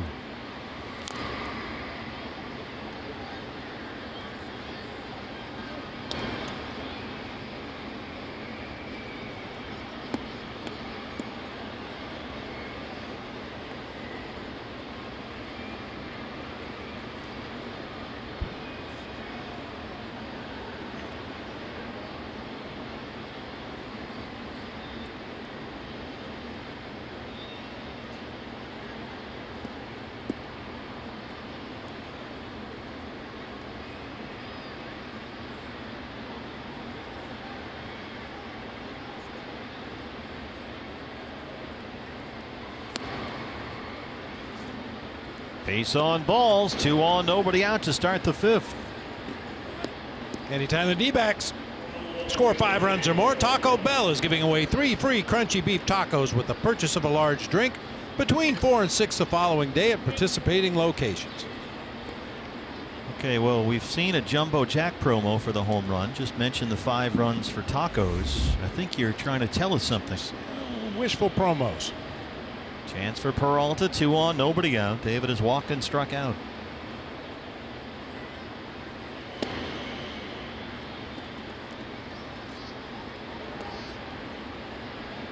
Peralta 10 hits on the road trip. He's knocked in 7 runs.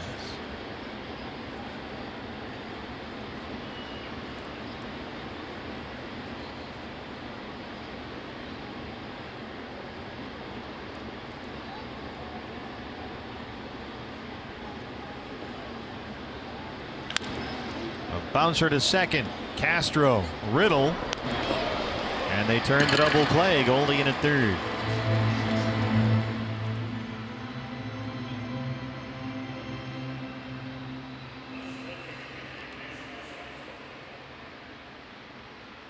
Up to Daniel Descalso.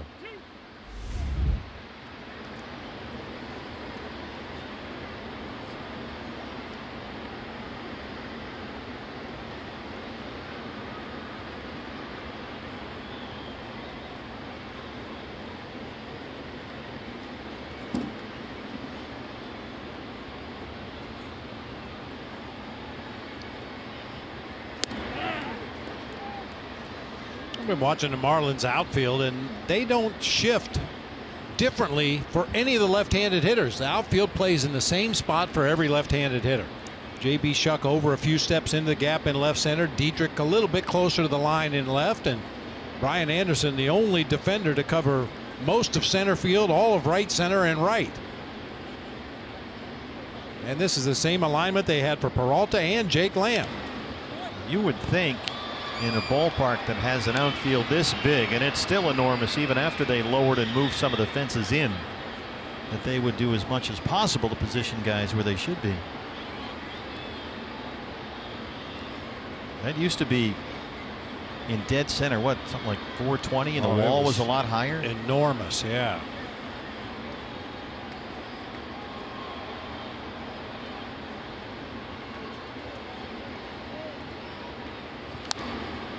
Jammed him, he popped it up. Justin Bohr wants it. D-backs had first and second, nobody out, can't get a run across, so it stays 3-0 in Miami.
All military by sharing a photo or video with hashtag #HatsOffForHeroes. For each post, T-Mobile will donate $1 to support veterans.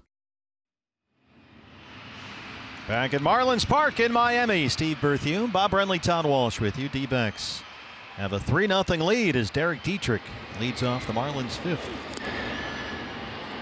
You know, I've noticed something quirky about this ballpark. Really? It's kind of been bugging me, frankly.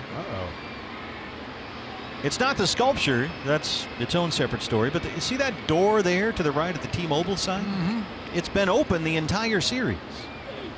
Now, usually in any ballpark, if there's, say, a bullpen gate open, the umpires will stop the game and, you know, make you go shut it. Now, maybe it looks like there's a screen there. It's hard to tell from that shot, but it looks like from here that it's open.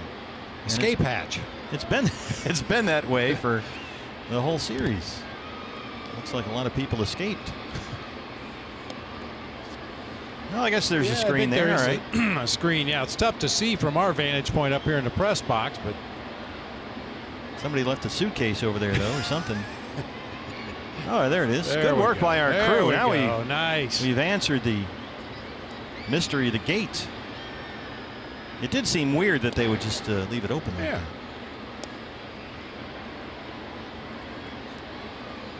That's one way you could revolutionize the game. Put targets out there on the outfield fence. You know, a little hole in the fence. If you hit it through the hole, it counts for 10 runs. That's how we ended up with the three-point shot that destroyed basketball. They do that in the Bowman Hitting Challenge if you ever go to the Arizona Fall League All-Star game. Steve Cobb, Paul Jensen, and his crew have set up a very unique home run derby type thing where they put targets out all over the field in the Bowman Hitting Challenge for the Fall League Stars, and they try and hit different targets for different points. There's the slow curve, and Dietrich strikes out. Big slow bender that time from Zach Greinke. I'll tell you, it's a good thing that he has a great feel for that curveball over his last 2 or 3 starts, because as you mentioned, his slider's been a little inconsistent with his command. He's left a few over the heart of the plate. That used to be his go-to pitch when he wanted to throw a breaking ball, but it seems lately the curveball is more a go-to pitch. Brian Anderson. Another slow curve. Yeah, we've seen Zach in previous years sort of rediscover or reinvent that slider, which was an absolute wipeout pitch for him at times, but it really hasn't been there all that much this year. And a fastball lifts it up along the right field line. Goldie in foul ground. He just makes it look so easy. Field awareness, know where you are, know where that barrier is. You saw Goldie take one last peek down to make sure he had enough room, and then squared up underneath that pop-up for the second out here in the 5th.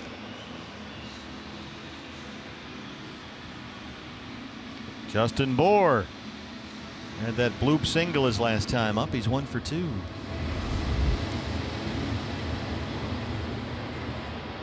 Greinke's spot would be due up 4th in the top of the 6th inning. They'd like to get some length from him today if they could. As he approaches the 75 pitch mark. High for the season, 109.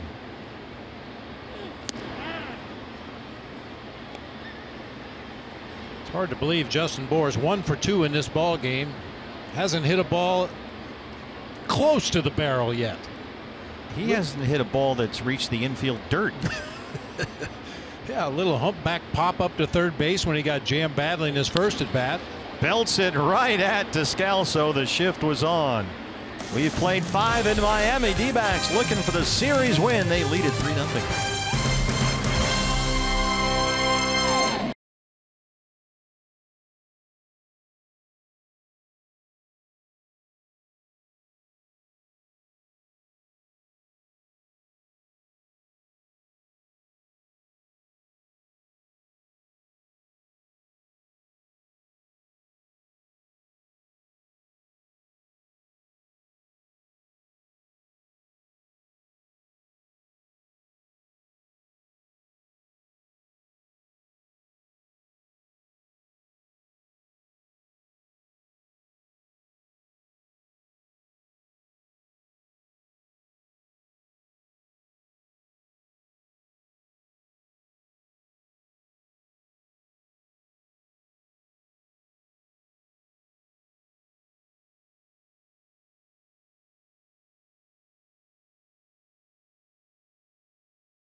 Scoreless innings, he leads at 3-0.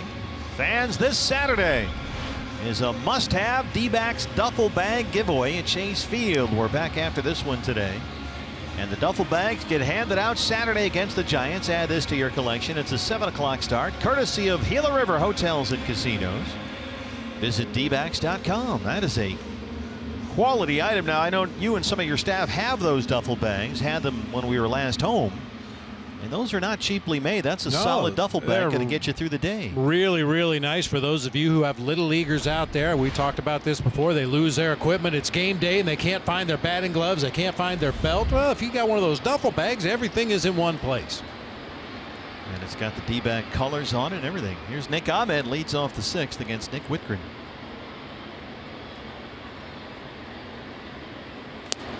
Nick had an RBI double in the first. He's 1 for 2 today. Yeah, I still use some of our giveaway items from seasons past. You know, the backpacks. Great when we go fishing on the road. I can get all my stuff in the backpack. Got my arms free. If I could only catch some fish. I got the car shade going. Got to have that. Yep. Use that almost every day.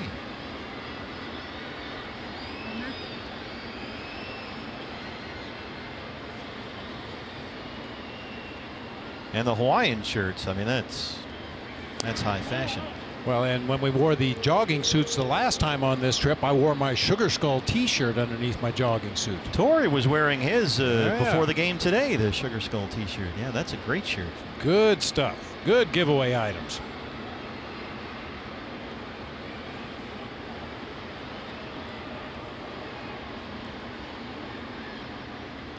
Two and one on Nick.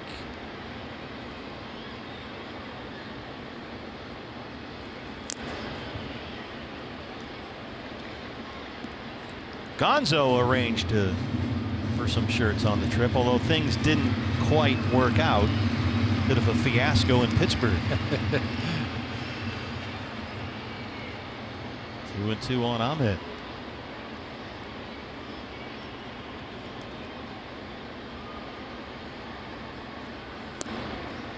It was decided that the team would all dress in white, have kind of a whiteout on the flight from Pittsburgh to Miami. Gerard Dyson on deck, full count on Ahmed, 3-2. Well, Gonzo got wind of that, and he decided he was going to hook all of us up in the broadcast department and get us some special Miami-themed plain white shirts. That's blasted down the line in left field. Just foul. He just missed a home run. Now, do you remember the names of those shirts? They have a... I can't pronounce it. Yeah, it's a Cuban sort of shirt. Got a bunch of pockets. It looks like a barber shirt. Yeah. Or so a veterinarian. Yeah, or a pharmacist, something. Yeah. So all the shirts arrive in Pittsburgh for the flight to Miami, except 3 XXLs, which were meant for Gonzo, the Moral Compass, Mike Farron, and Leo Gilmartin, the 3 guys in the radio booth. So we all had our white shirts on. Gonzo, who ordered them, did not have his. Yeah. So they had to be forwarded here, and they just arrived, in fact, the other day, now that we're finally ready to leave. But it was awfully nice of him to try and hook us up. Yeah, Gonzo's always thinking about team first. Yeah, he really is.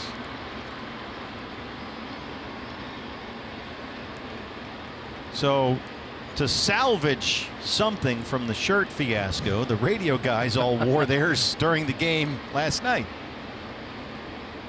Better late than never. Yeah, it's kind of a bonding thing in the radio booth.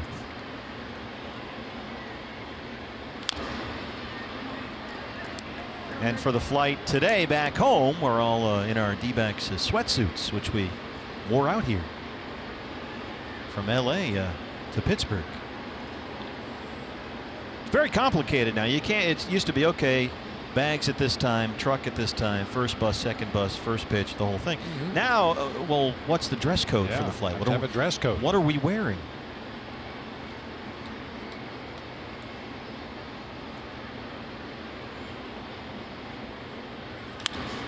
That's a base hit for Ahmed.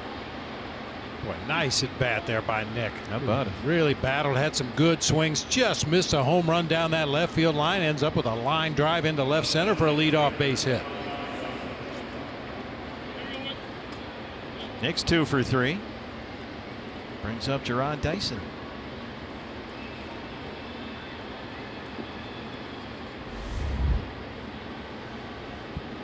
Now once again, Rojas comes way in from third base. A possible sacrifice situation here with Dyson at the plate. Nick Ahmed on at first.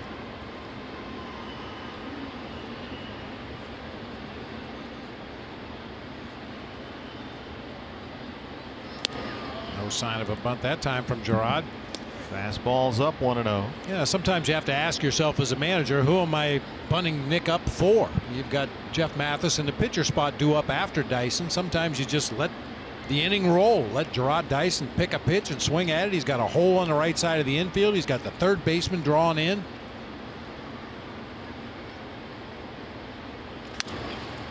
And at this point in the game, you're likely not going to hit for Greinke anyway. Right. So you don't exactly have Ruth Gehrig and company coming up behind here.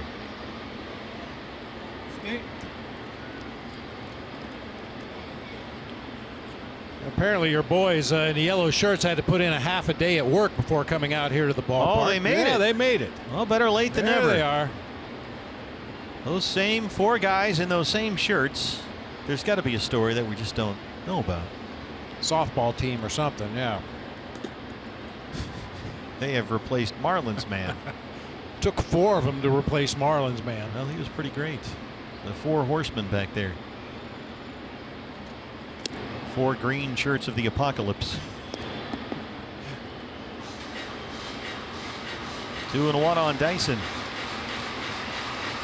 I'm glad Gonzo didn't get us those shirts. That would have been ugly.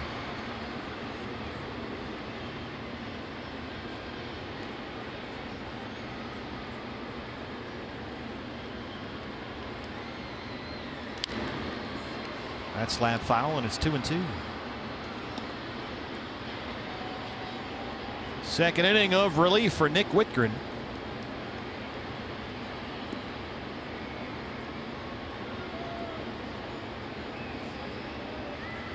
Jeff Mathis on deck, Greinke behind him.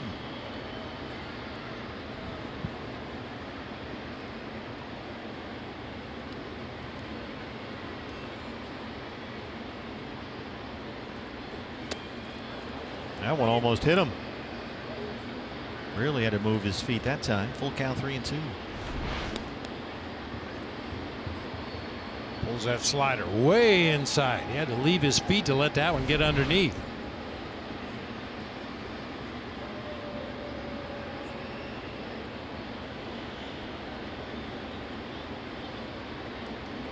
Nobody out, 3-2. Nick Ahmed at first.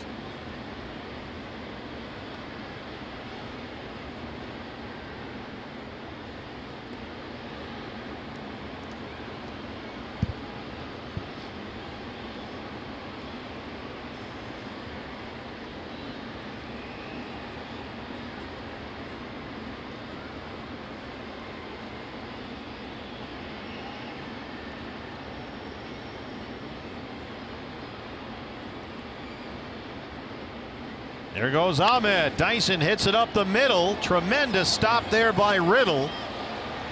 And they're able to get Dyson at first base. That one almost went into center. I think Riddle's saying he may have stepped on the bag. Phil Cuzzy's not buying it. That happened awfully quickly. You see Riddle cheating up the middle of the field and breaking to cover the bag on the stolen base attempt. That's a nice effort by Riddle. Not sure if he was able to catch the bag with his foot right there.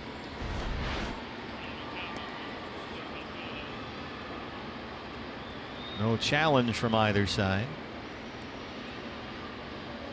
So Nick is in at second. 1 out, and here's Jeff Mathis, who singled his last time up.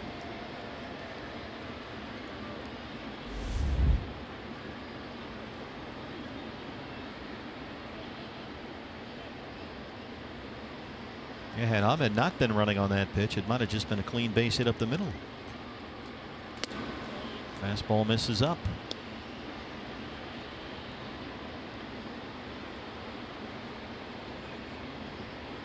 Well, that was a very athletic attempt by JT Riddle. We're going to take another look when we get a chance here. To have the wherewithal to keep your eye on the ground ball, but yet know where that base is and try to hook it with your foot as you slide by.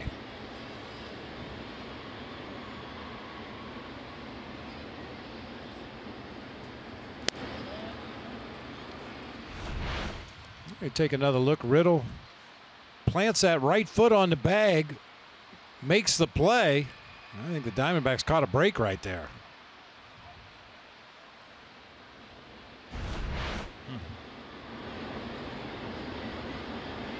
The D-backs were the ones that were holding up play, looking at a possible challenge.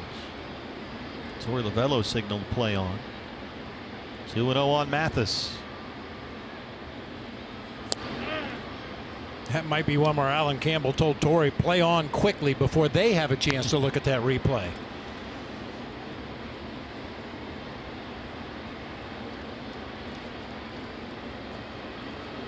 Looking for an 8-2 10-game road trip.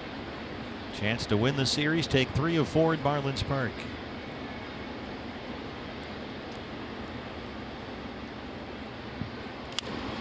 This one has a chance to get down, but Dietrich comes in to collect it.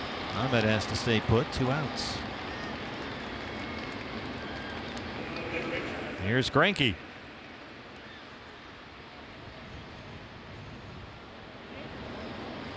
Zach, with 1 out in the second inning, singled up the middle, stole second base, and then scored on a Goldie RBI single. He flied out to right his last time up.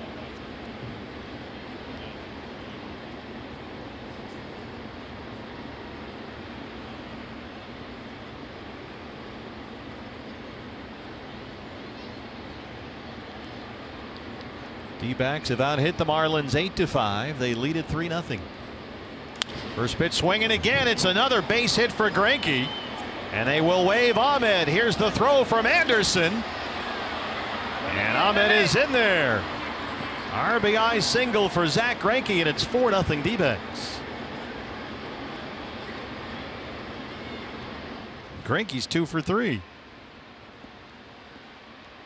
This game has been all about Zach Greinke, either on the mound or at the plate. Man, he just drove that ball through the right side. Anderson with a strong throw from right field. It's going to be a close play at the plate. And you can see John Jay telling Nick to slide to the foul side of the line right there. Nick goes way wide, reaches out with his hand, and gets on the plate before Holiday can apply the tag. But that's something that you always point out, when that front foot comes in up off the ground and goes over the base or the plate without touching it. Makes the play a lot closer that way, but it worked out.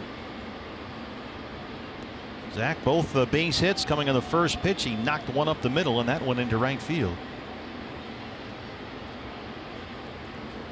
John Jay 0 for 3. Juan Nieves to the mound now. There is action in the Miami bullpen.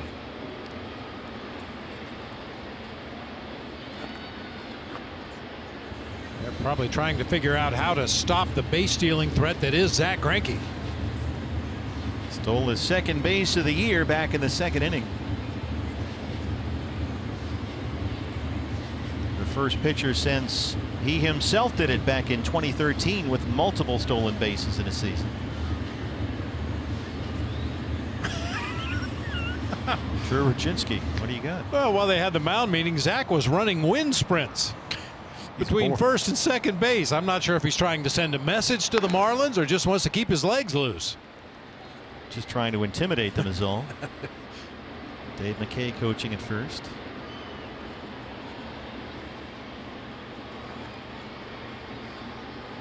Probably see a few pickoff attempts. Pitch outs.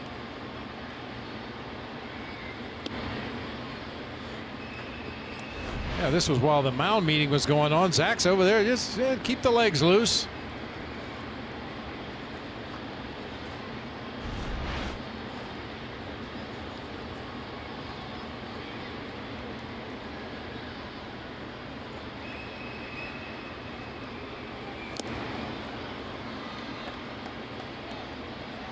His stolen base earlier in the ball game came after a pickoff attempt at first base. They threw over there one time when Zach was on first, and then he just took off for second on the next pitch, figuring there's no way they're going to try to pick me off twice in a row. Got a tremendous jump.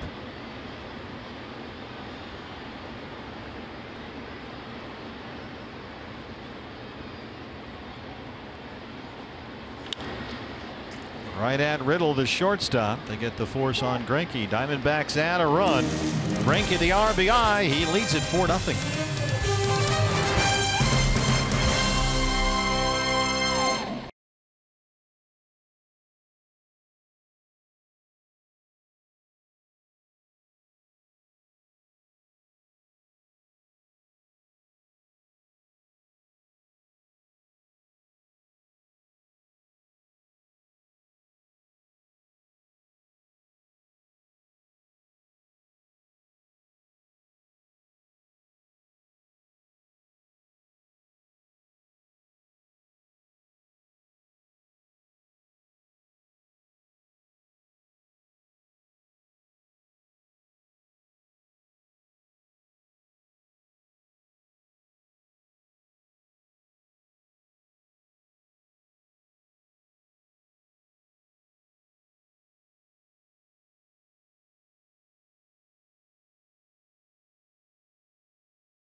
He's got 4 punch-outs in the game today, all on off-speed pitches. First one on a changeup. That's a slider away. Another slider off the plate away.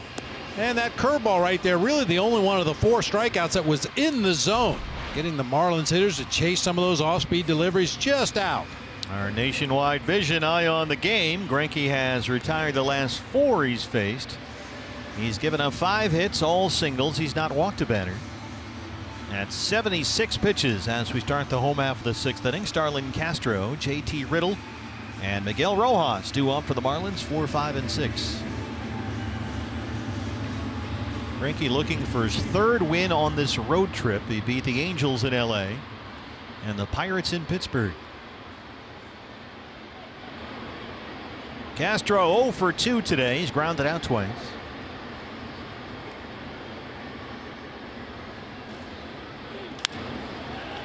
He hits a deep fly ball to center, backs up Dyson. Now this has been historically a great ballpark for Zach Greinke. 5 career starts in Miami. He's won them all. An ERA of 1.77. He is a native Floridian, Zach Greinke. The shortstop Riddle singled in the 2nd. He's 1 for 2.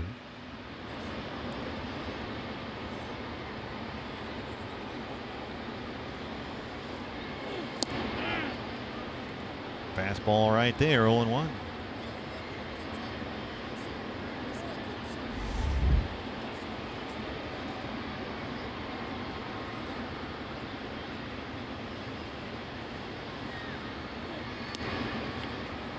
Ephus got away a bit. Ball and a strike.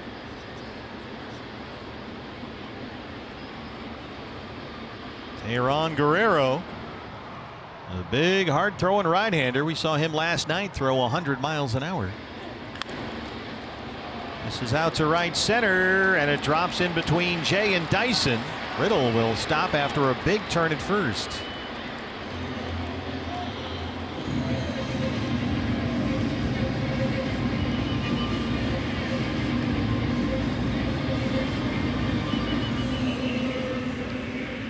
Miguel Rojas singled his last time up, had a very long extended at bat against Greinke.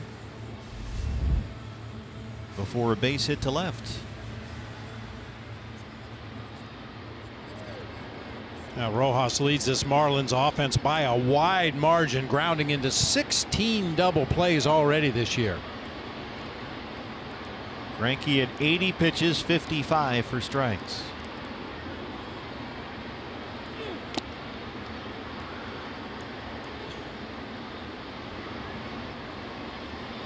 Rojas has had a fairly quiet bat all month for Miami. He's hitting only .225 in June. Just one extra base hit all month, and he started nearly every game in June.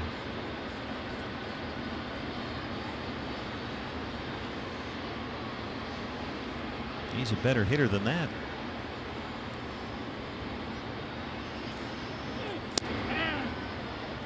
Fastball away is a strike, 1-1. Rojas is a former Dodger. Marlins got him before the 2015 season, part of a deal for D. Gordon.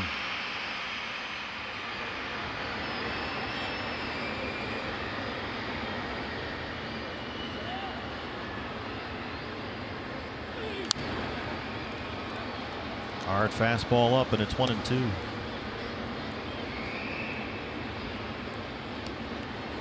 I wonder if Miguel Rojas got his batting gloves from the same guy that designed the home run deal out there in left center field. A lot of the same colors on those batting gloves that Rojas is featuring today. You see those colors all over the park. Yellow, bright orange, pink.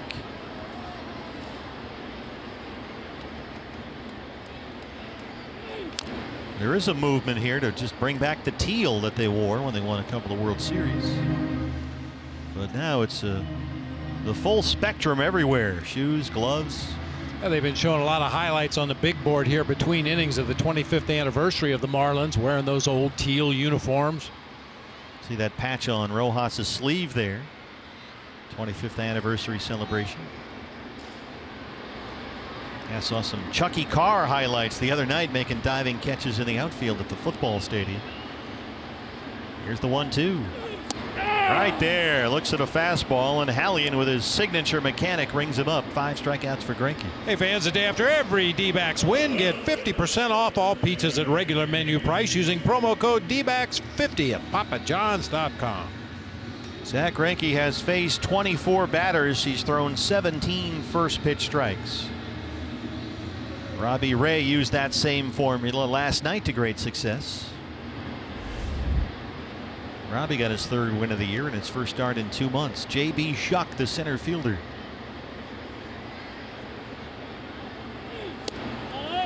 Well, I think Diamondbacks fans have to be very optimistic for what we've seen from Robbie Ray and Shelby Miller. Now, Shelby's numbers didn't look that good. T.J. McFarland came in and gave up an extra base hit to give up a couple of his runs after he was out of the ball game. But I think all in all, after a 14-month layoff, Shelby Miller looked really good, and Robbie Ray was outstanding last night. There's the slow curveball for a strike. Yeah, Shelby's fastball was popping. The velocity was consistent, 94 to 96. It really had some run on it into the right-handers. That fastball had some late movement. And the secondary command wasn't so bad after, what, 14, 15 months off.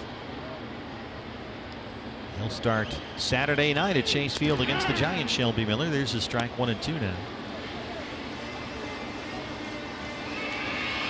And Robbie really only struggled with that arm side fastball kind of sailing on him in that 1 inning when he walked the first 2 batters of the 4th. Other than that, he was terrific.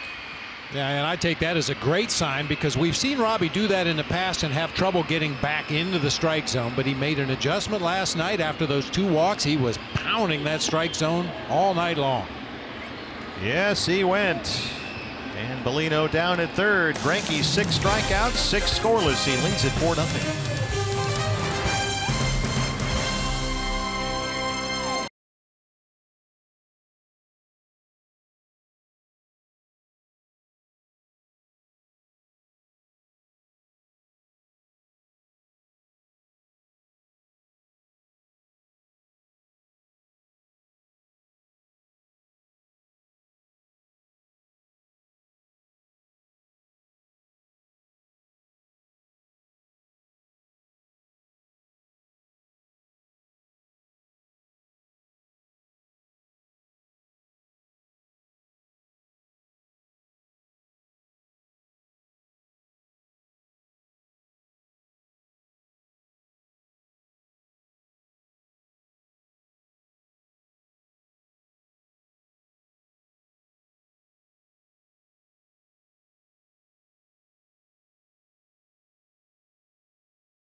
The Governor Gray Schulte and his lovely wife Nancy on another cruise. His private yacht. Oh, is that it? Yeah. We're in the 7th inning in Miami. That's how they like to travel. Oh, you look at it. You got to turn that thing around. It's not easy. Fans, mark your calendars. This year's 20th anniversary celebration, August 4.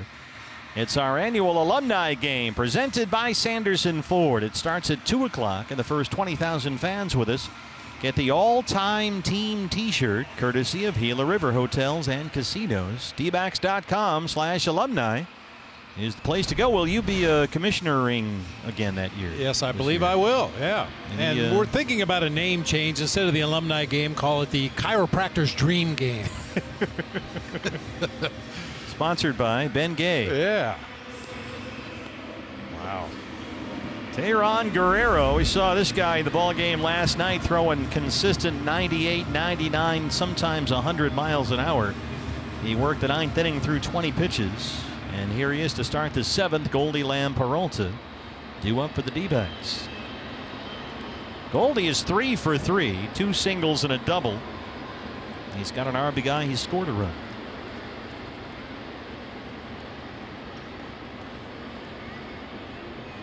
I thought you were going to say the Brenly Classic or something like that.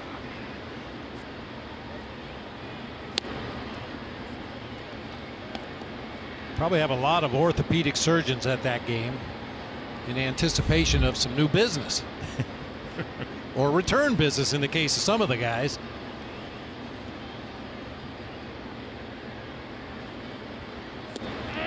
It was a great idea a couple of years ago to play that before the game that night. It turns into a really fun day at the ballpark for everybody.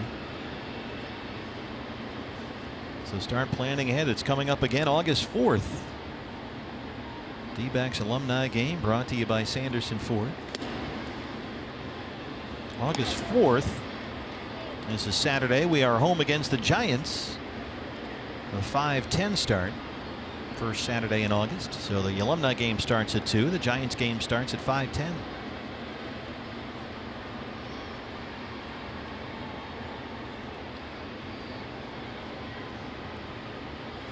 I think that game is where your 17.5 scouting grading scale might really come in. You might have a lot of those.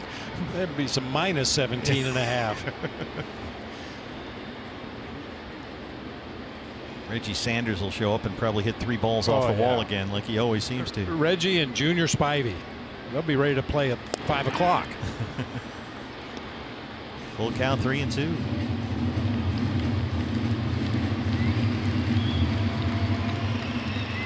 Jake Lamb on deck. David Peralta in the hole.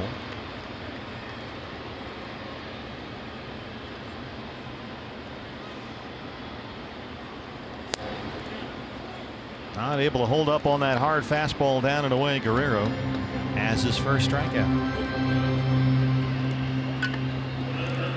Boy, that's one of the slowest walks back to the dugout I've ever seen from Paul Goldschmidt.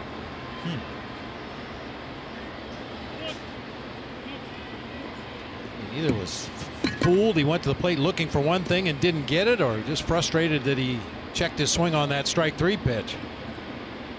Or he's really mad. I don't know. It's always hard to tell. Yeah. Jake Lamb has singled and walked.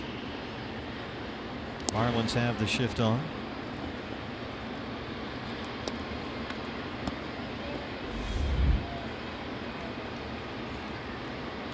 Boy, the way Jake's been barreling the ball lately, love to see him barrel up a 99-mile-an-hour fastball, see how far he can hit it. I wanted him swinging at that 3-0 pitch in his last at bat. Ended up taking a walk. Or the 3-1 pitch. 3-0 was right down the middle. 3-1 was down the middle and a little bit low. First, Guerrero's got to throw something in the strike zone. He's kind of all over the place. We saw that last night, which can be dangerous considering how hard he throws. You can see where Holiday set up down and in. That one missed way upstairs. And it's 3-0 on Jake Lamb. Peralta on deck.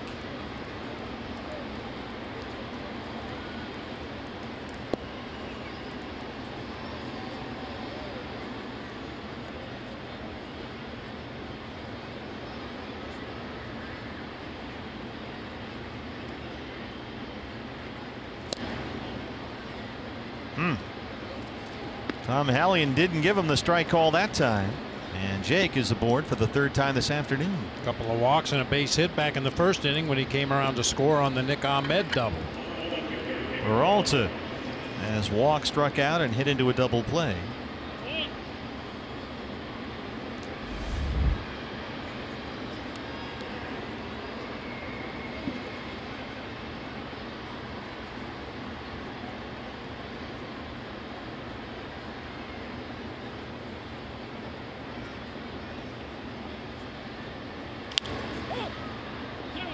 This is punched out behind shortstop. Riddle's out there. 2 outs.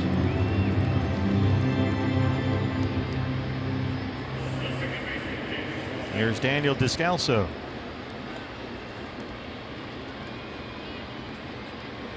Speaking of Chase Field stuff coming up, there's another Bark in the Park coming up Sunday against the Giants. Zach Godley, Derek Holland in that ball game. John Snow coming out for that? Cindy and John Snow will be making the trip. John Snow loves Bark in the Park. He had a great time his first time earlier this year. He'll be barking away. He's getting big. We're over 40 pounds now. Ooh. Yeah.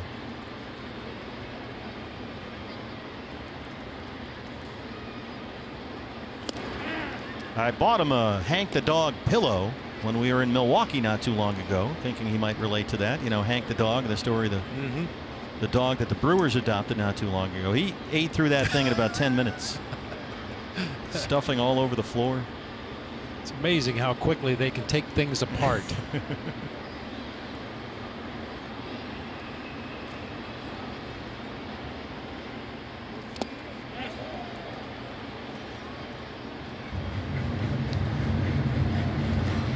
Daniel in an 0-2 hole.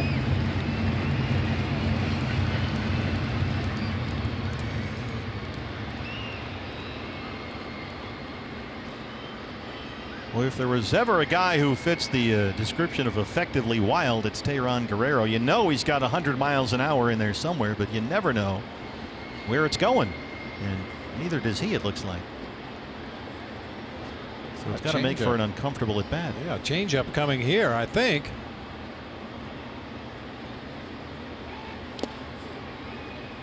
.93 off the plate.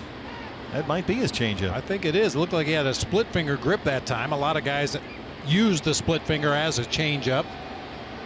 93 on a changeup. Well, I guess if you throw 100, that's about right. Yeah.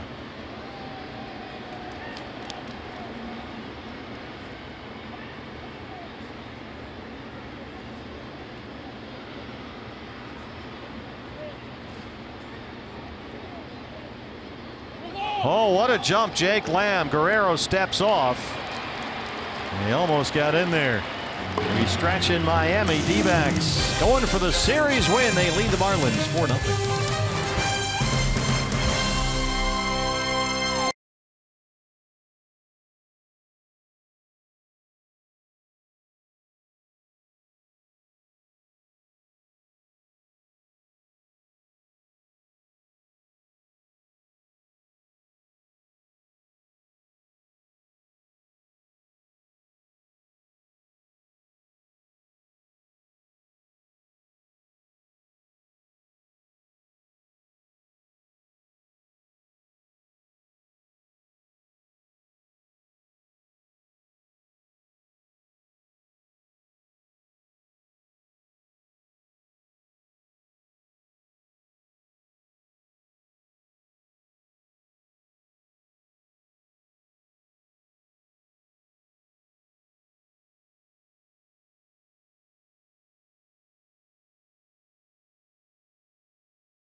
So with the Marlins bottom of the 7th, you're looking at manager Torey Lovello as this inning is about to begin. Stephen Bob, I had a chance to talk to him after the game last night, and I just said, can you wrap your head around what you are potentially setting yourself up to do should you win this finale and this getaway day? And if you look back to this road trip, bi-coastal, right?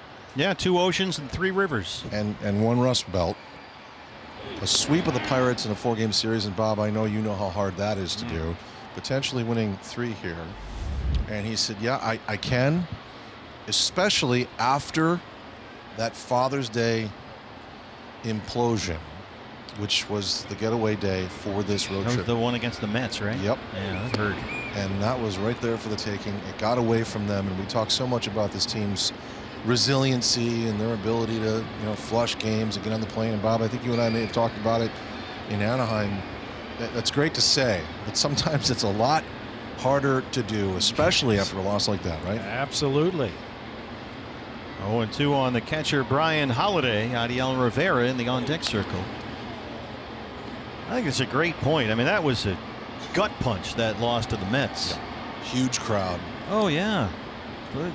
Opening day size crowd. I think we had more than 45,000 in the ballpark. It was a terrific day, and it just went south quickly at the very end there. And just to put that behind you when you're facing a grueling, long road trip, as you said, West Coast, Rust Belt, East Coast, back and forth. Boy, there's a little dung shot single to start the bottom of the 7th. And I've said it about the 0-1 team before, and people look at me like I'm crazy, but one of the real attributes of that team was they knew how to lose. Yeah. You play a bad ball game, it's going to happen. You're not going to win 162 straight. You're going to have some clunkers over the course of the season, and you have to learn how to let those go and come back the next day, fresh slate, start over clean. Does that start with, frankly, you, Bob? Does it start with Torey? Does it start with the manager, the guy that sets the tone? I think it's a combination. Certainly the manager can help set the tone along with his coaching staff, but I think the players themselves have to understand the game of baseball. And sometimes with younger players, they don't quite grasp, boy, we lost a tough one. Geez, and it turns into a 5-game losing streak before you know what happened. But there's enough veterans on this team, and there's enough quality people on that coaching staff for Torey that I think they all understand the game. They understand there's going to be tough losses, and how you deal with those could be a big determining factor on how your season turns out. This is hit deep to left center field. Peralta in front of Dyson. And Holiday has to scamper back to the bag at first. Rivera hitting for the pitcher Guerrero gave that one a run, but it's allowed out number 1. I think one thing I learned about this group last year is just how confident they are. Not arrogant. I've seen arrogant teams before, but there is a confidence about this group. They are young. I think they know how good they were getting and how they wound up at the end of the year, but I don't think it ever got really out of hand. I think they always understood, like you said, Bob, games can get away. Well, you've got Derek Dietrich up here. Jorge De La Rosa, the left-hander, warming up in the bullpen. Looked like Jeff Mathis was trying to talk Greinke into some kind of plan of attack here on Dietrich. Well, this is his 4th at bat of the ball game, so they might want to change some of the things they've been doing to Derek Dietrich in this ball game. He got hit by a pitch back in the 1st. He reached on an error in the 3rd and struck out in the 5th. He struck out 8 times in the series, Dietrich. There's a tapper that goes foul.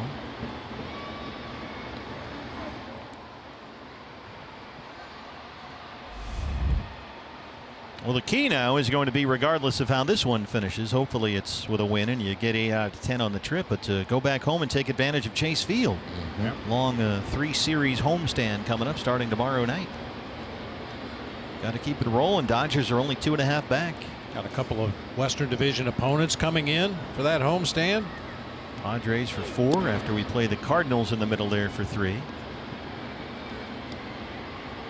I think you should do a segment on framing pitches with Yadier Molina. Sure. Let me call the PR How do you think staff. that would go over? Exactly how it sounded. Yeah, this is Todd Walsh from Fox Sports Arizona. Is Yadi there? Yadi, you can make ball strikes. 1-1. One more time, Peralta on the run, backing up, and he's got it on the warning track. Terrific running grab, and a great route to the ball there by David, who caught it in front of the Clevelander. 2 down. Well, Jeff Mathis made that trip to the mound to talk to Zach Greinke about how they wanted to attack Derek Dietrich, obviously with off-speed stuff. Good changeup was fouled away. That changeup just off the plate, low and away, and then the big, slow bender at 69. Hits it pretty well to left field, but David Peralta all over that one. Our nationwide vision eye on the game. So Holiday had the leadoff single, 2 long fly balls to left center field. 2 outs for Anderson, who's 0 for 3.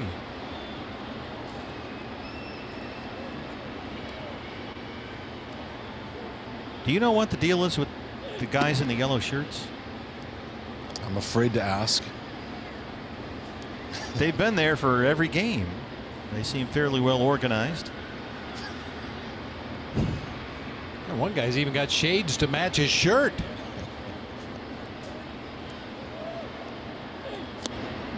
They haven't like spelled anything. Thank goodness, no. Okay, good. They seem to be pretty well behaved, just back there eating Doritos, watching the game. 100 pitches for Greinke, 71 strikes. He's not walked a batter. He's got 6 strikeouts.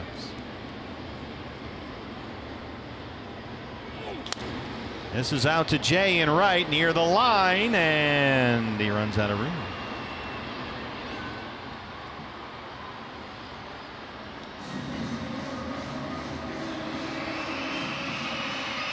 How's the Florida Panthers? Are they still a deal down here? Not much. Really? They have some skill, I'll tell you, but it's a hard sell for hockey. Now Tampa does pretty well, don't they? Oh yeah, that's the Lightning. Steve Yzerman's running that show, and yeah, they're going to be good for a long time. Now, is that just because they're a better team and the Panthers have had their issues, or? I think better leadership, better people going out and getting players, and better players. That'll help. That always helps. 2-2. It's an odd professional sports state. Collegiate sports, in my experience, are huge in the state of Florida. Most times professional sports much less so. Spring training's always big. You know, the Grapefruit League, they set attendance records every year. One more time, Peralta got to come in on this one. And Greinke has worked 7 scoreless innings in Miami. D-backs have a 4-0 lead.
On Fox Sports Arizona is brought to you by Jack in the Box. This season, D-backs home runs score free jumbo jacks only at Jack in the Box.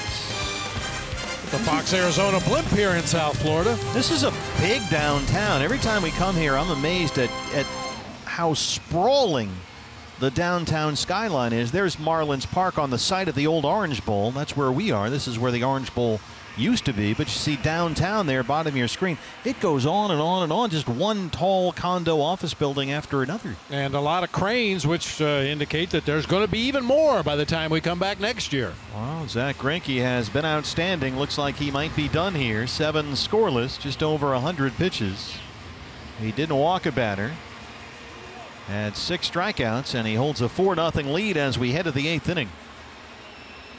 Daniel Descalso will lead it off against the new pitcher for the Marlins, right-hander Brett Graves, who Miami got in the Rule 5 draft this winter from the Oakland A's. He's just off the 60-day DL. About 2 weeks ago, he'd been out for much of the season with a left oblique strain suffered during spring training.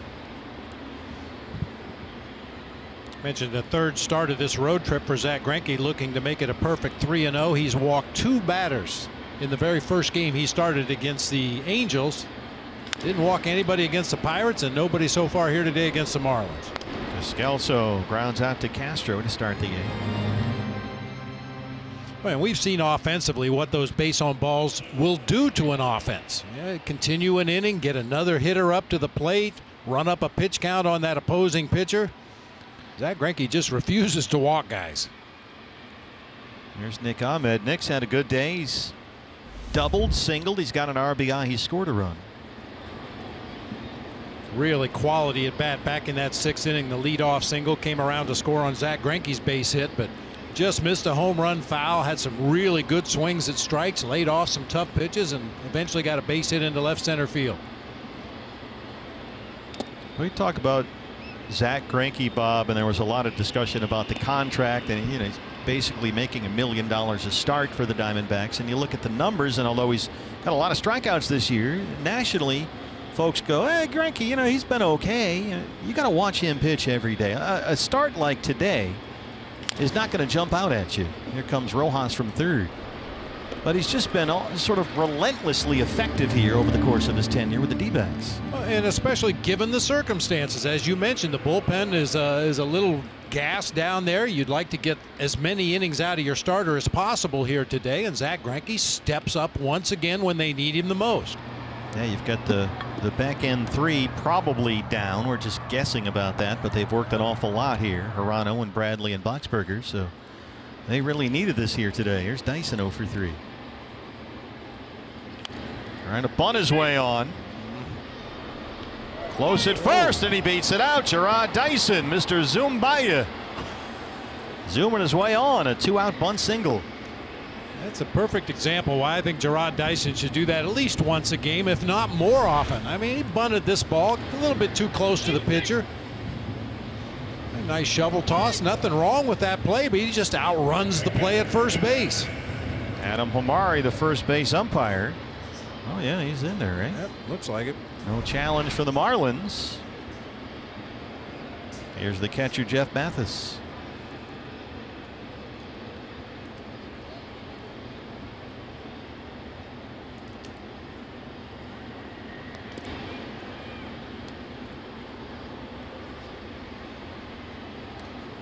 I mean, if you think about, let's presume a win here, an 8-2 road trip with Zach Greinke winning 3 games on that 10-game trip. That's pretty remarkable.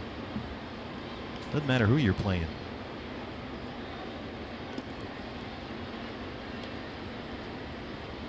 It's just been tremendously reliable. Every once in a while he's just okay, and might give up 4 or 5 runs here, but for the most part, ever since he arrived in Arizona, I mean, write it down. He's going to give you 6, 7 innings. He's going to keep you in the ball game every time. Sometimes he's going to dominate.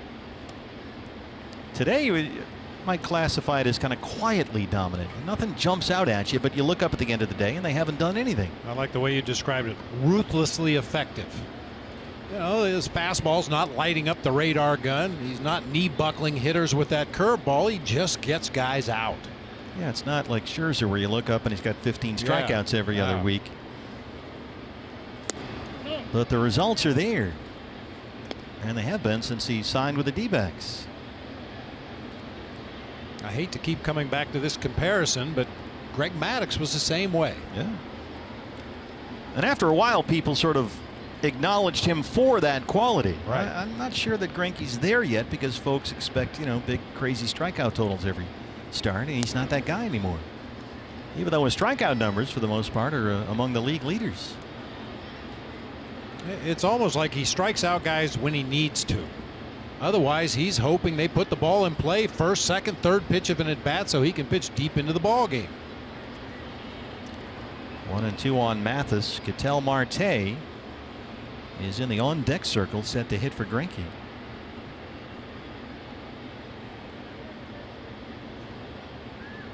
Dyson takes off. The throw goes to the backstop as the pitch got away from Graves. 14th steal of the year for Jarrod Dyson.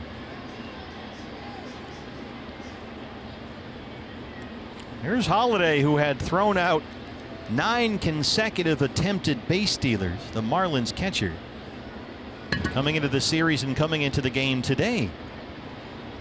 But Greinke had a stolen base, and now Dyson swipes it back. Certainly Greinke's was the element of surprise. Caught the Marlins by surprise, but Jarrod Dyson's not going to trick anybody. If he's on first base, he's always a threat to steal. That time Holliday just couldn't corral the pitch, got all the way to the backstop, but since Jarrod was running on the pitch, he's credited with the stolen base. Little squib shot to third. Rojas cleans it up, and that gets us to the home half of the 8th inning. Greinke outstanding. D-backs lead at 4-0.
Was Bob for Zach Greinke. A little bit of everything. Our Chaz Roberts, air conditioning and plumbing, cool plays of the game. He was great on the mound and at the plate. It all starts with what he did on the mound, but he loves to help himself, swinging that bat, clean base hit up the middle to drive home a run, shoots one through the right side. And oh, by the way, he pitched 7 scoreless innings. Yeah. He's the first pitcher since Bob Gibson in 1969 with a hit, RBI, and a stolen base in at least 2 games in 1 season. Second time the series done that. And now the left-hander Jorge De La Rosa takes over to work the bottom of the 8th. Justin Bour will lead it off for the Marlins. Ketel Marte in at second base, double switch. Marte will bat 9th. Pitcher spot now 5th in the D-backs order as he replaces Descalso at second.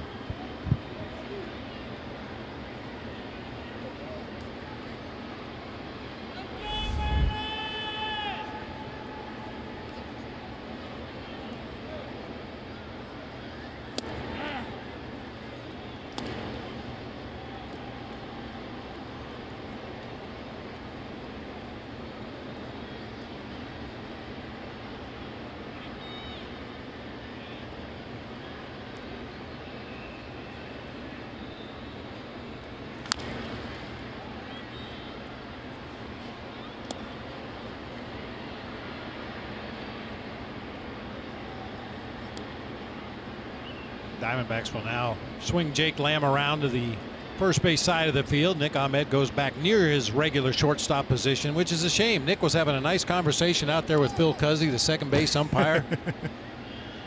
Well, it's just nice to catch up. Yeah, you know, you lay some groundwork. Hey, you know, thought maybe one of those pitches you called on me a couple nights ago might have been a little low. What do you think? Cuzzy will say, I don't remember. Nick can't talk. He's eating seeds.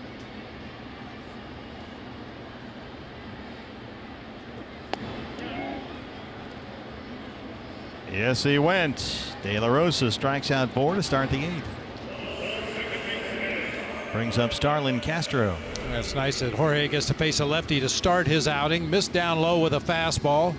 Comes back with that splitter for a called strike. A little bit of a cut fastball that time down at the bottom of the zone. Not sure what that was that bounced out there near the infield grass, but gets him to check swing on another splitter. Our nationwide vision, eye on the game. Castro 0 for 3 today.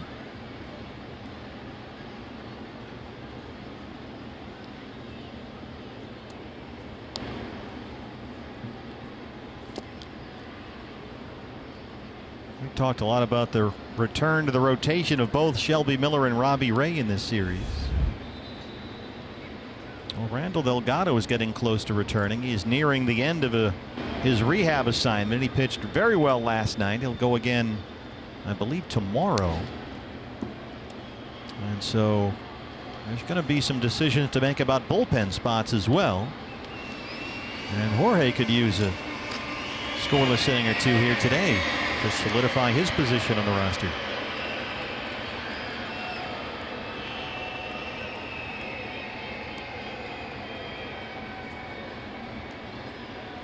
I think they really like, and justifiably so, what Fernando Salas has done, especially against right-handers. And Jorge has had some outings lately where things haven't quite gone his way, so there's going to be some hard decisions down the road.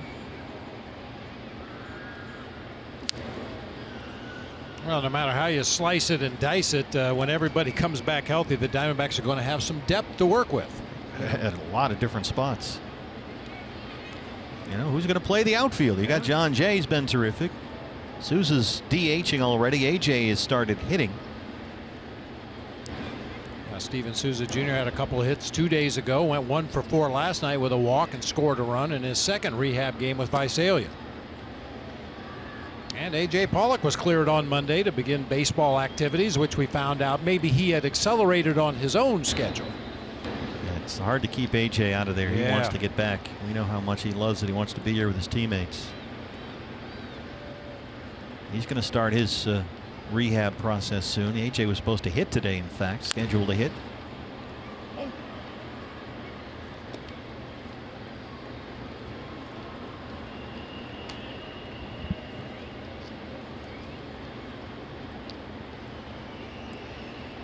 Full count on Castro, 3-2. The shortstop Riddle on deck.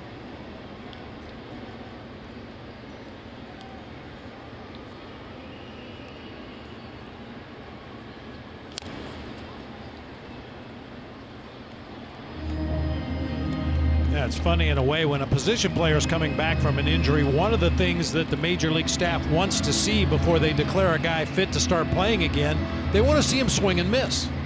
Why is that? Well, you take batting practice, and how often are you going to swing and miss at a 65-mile-an-hour offering from Jerry Narron? You know, you're going to hit the ball in batting practice, but when you get in live game action and swing and miss the first time at that changeup in the dirt or that slider just off the plate and come through that effectively with no damage done, then you start thinking, okay, he's just a few days away from coming back.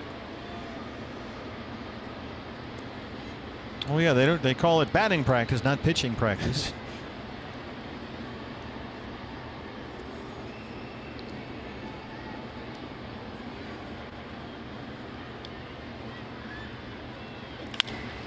(3-2) is into left center. Base hit for Castro.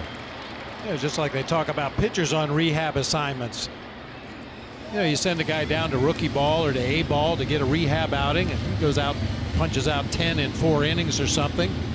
You want to see him bump up against some adversity. You want to see some traffic on the bases. You want to see how they pitch themselves out of jams before you declare them ready to come back to the major leagues, because they are going to get into some jams when they come back. Well, they're carrying another reliever right now. Jimmy Sherfy is here. We'll see once we get back home tonight if they want to keep Sherfy here or add a position player on the roster for another bat off the bench. Riddle knocks that the other way. And this is kind of the way it's been going lately for Jorge De La Rosa. He'll come in, you know, with a decent sized lead. You're just looking for a quiet night for the bullpen, try and, you know, get us 1 or 2 innings, and it gets a little noisy out there. Now Mike Butcher has to get on the phone.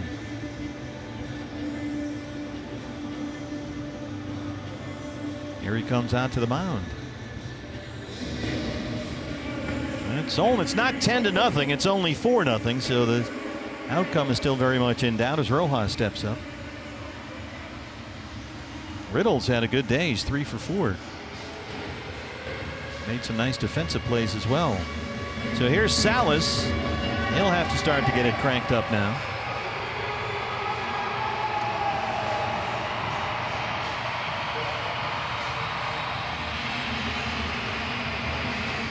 Rojas singled in the 4th, a long at bat against Zach Greinke. He also struck out twice. He's 1 for 3 today. He's got 4 hits and an RBI in the series.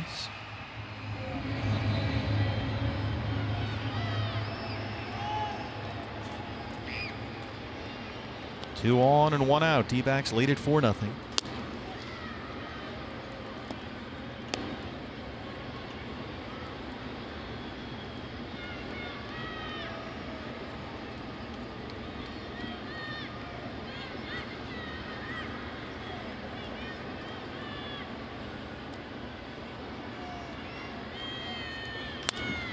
Double play ball. Marte, Ahmed for 1, and they roll it. Big double play for Jorge De La Rosa. That ends the 8th inning. We hit the 9th, the end of the road trip. It's 4-0 D-backs.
Game road trip. D-backs have a 4-0 lead at Marlins Park, and Ketel Marte set to lead off the 9th.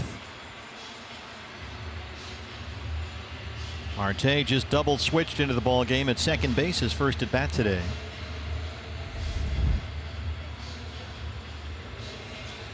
He has doubled and tripled in the series. 237 on the year. Brett Graves, the right-hander, back out there for the Marlins. So it's Marte, Jay Goldie, 9-1-2 here in the D-backs 9th. Sounds like a run.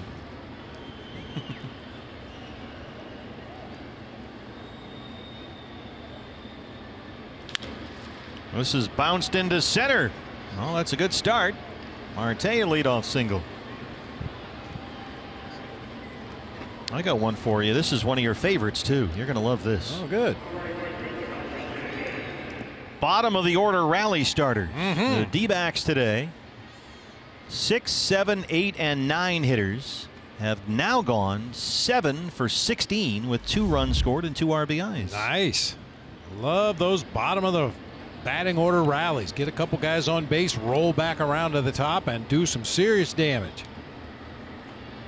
Now here's the other side of that coin. The leadoff man, John Jay, is 0 for 4 and 0 for 17 in the series.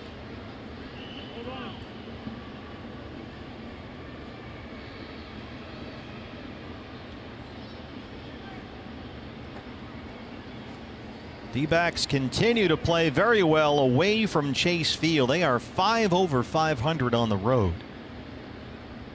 And they've won 10 of their last 12 road games. 3 outs away from winning 1 more here today.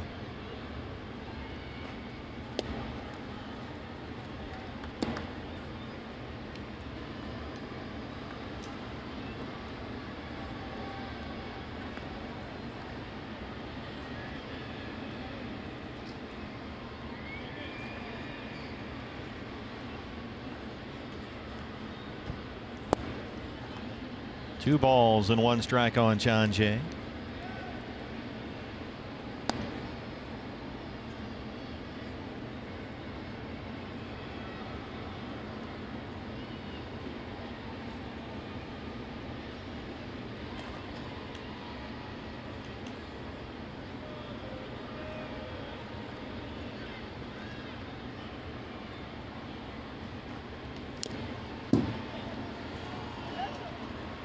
What a difference it makes when you don't walk opposing hitters. Zach Greinke once again today, no walks in his 7 innings of work against the Marlins.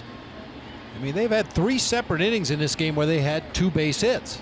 But because there's nobody on base via the walk in front of them or a walk after the base hits, they were able to put zeros on the board in each one of those 3 innings. There's only been one 1-2-3 inning, and that was the 5th for Zach Greinke. Bounce to second. Castro, Riddle, and they turn the double play. Hey fans, the D-backs, sorry partner, a home run today means a free Jumbo Jack tomorrow at participating Jack in the Box locations with the purchase of a large drink. Base is empty. 2 down for Goldie, who's 3 for 4. 2 singles and a double.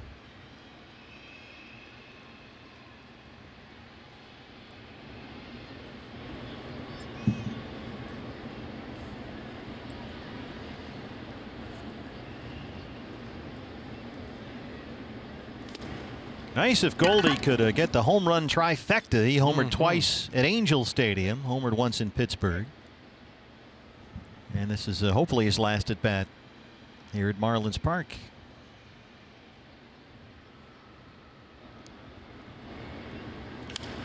Belts that one right into the glove of Rojas, who makes a spectacular diving stab to take a base hit away. Bottom 9 in Miami coming up.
Another series win, 4-0 as we start the home half of the 9th inning. Our Gila River Hotels and Casinos game summary. Zach Greinke was terrific here today. 7 scoreless innings, no walks, 6 strikeouts. He also had 2 hits, had an RBI, scored a run, and stole a base at the plate. He's done it all. I'm going to drive the bus to the airport after the game. Jorge De La Rosa got that double play ball to win the 8th, and now he's out there to start the 9th against J.B. Shuck, who is 1 for 3, singled back in the 2nd. D-backs live post-game show follows our ball game here on Fox Sports Arizona. Don Walsh will take you inside the clubhouse. You'll hear from the skipper, some of the players, before we get on the airplane and fly back home finally. Long homestand at Chase Field starts tomorrow. Patrick Corbin on the mound, the first of 3 against the Giants. 6:40 start. Pre-game show starts at 6 on Fox Sports Arizona. Then the Cardinals are in on Monday for 3. Then the Padres for 4. Nice long homestand. So we hope to see you at the ballpark. dbacks.com/tickets. Jake Lamb runs that one down in foul ground. Lots of reasons to come out to the ballpark for sure. Got the 4th of July celebration coming up. The big fireworks spectacular after the ball game on the 4th of July against the Cardinals. D-backs duffel bag giveaway is Saturday against the Giants.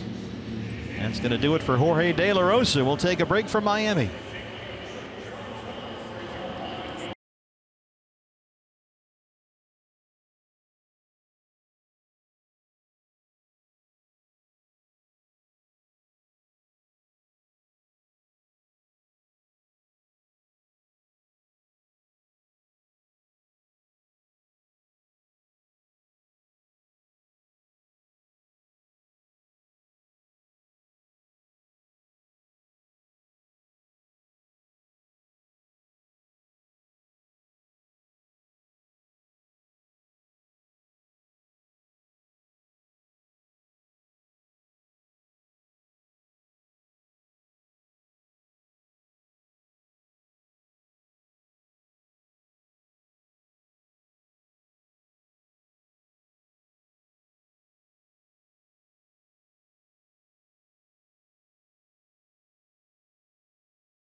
Out of the 9th inning, and gives way to the right-hander Fernando Salas on to get the next 2 outs and get out of here with a win and a series win. Salas's 37th appearance of the year. The catcher Brian Holiday will be the scheduled hitter. Lewis Brinson is in the on-deck circle, set to bat for the pitcher.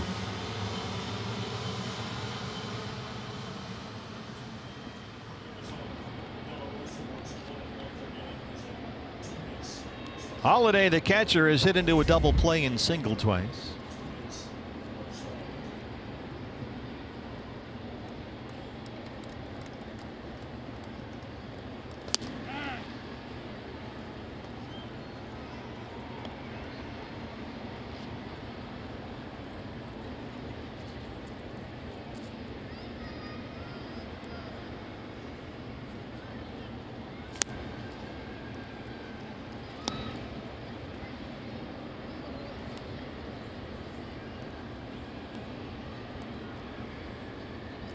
Andrew Chafin starts to get loose.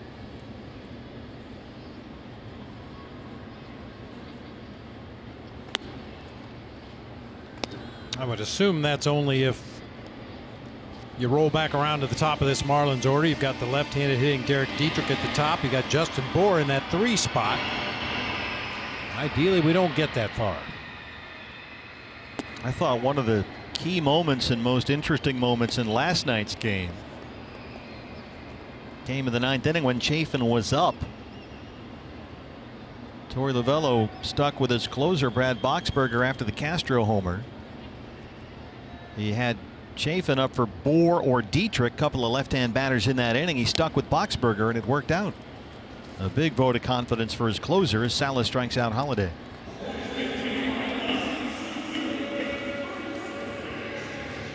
Well, Lewis Brinson, last man standing for the Marlins. Don't forget D-backs live post-game show coming up right after our ball game.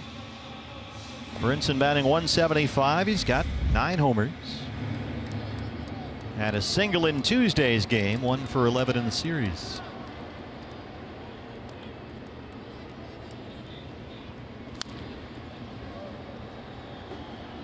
I want to remind you to stay tuned for a very special message after the game, before the pregame show. Our staff is post-game show, pardon me. Staff has put together a video tribute of sorts. I think it's going to be worthwhile. Off the glove of Salas, can he recover? Brinson is aboard, and he throws it into the stands. And he'll get second base.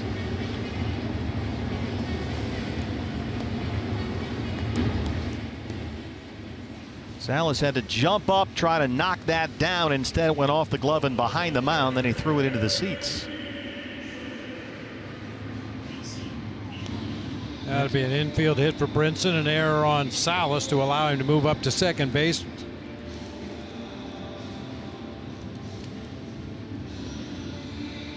Here comes Torey Lovullo. Chafin is ready. You've got Derek Dietrich, the hitter.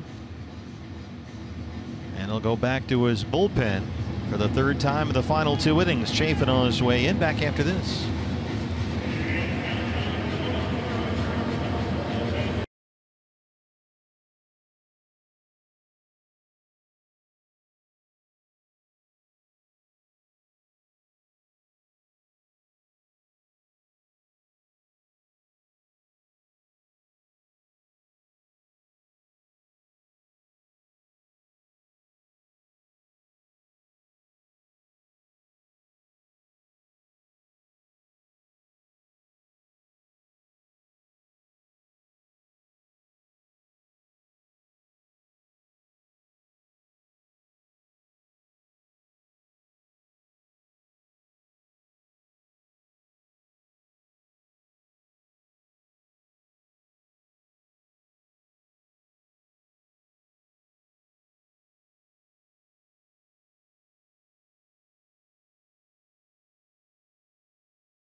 Left-hander Andrew Chafin on to end the ball game and get the final out. Brought on to face the left-hand batting Derek Dietrich. Chafin's 39th appearance of the year, and he has really found himself, Bob, on this road trip. The ERA for the year is below 1.6, but he's looked like a whole different pitcher here lately. He's really locked in right now. Yeah, you can just tell by his body language. He's very confident in his stuff. He feels like he can throw strikes with everything. Some minor tweaks to his mechanics out there on the mound to get him in a better repeatable position to throw those pitches. Yeah, over the course of this road trip, we've seen the command and location excellent. The velocity's been up a tick or two. So Brinson down there at second, 2 outs. Here's Dietrich. Whoa. What just happened there? I'm not quite sure. It was a little odd. Must have caught too much strike zone. I'm not sure. 1-0. Tom Hallion missed that one.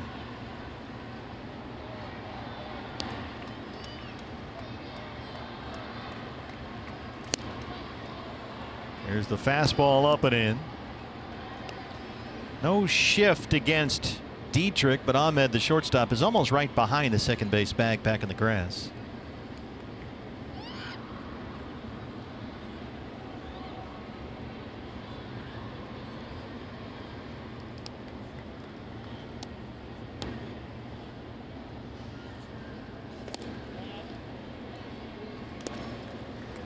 That's funny how the terminology in the game has changed. Like you said, this is not considered to be a radical pull shift. But back in the day, if you played your shortstop that far up the middle, people would say, "What are you doing?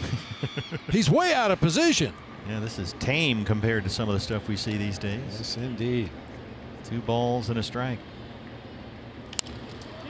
That one goes over the mound, and that's why Ahmed was standing right there. Chafin gets the final out. D-backs get the win and the series win, 4-0. They win 3 of 4 in Miami and finish 8-2 on this 10-game road trip.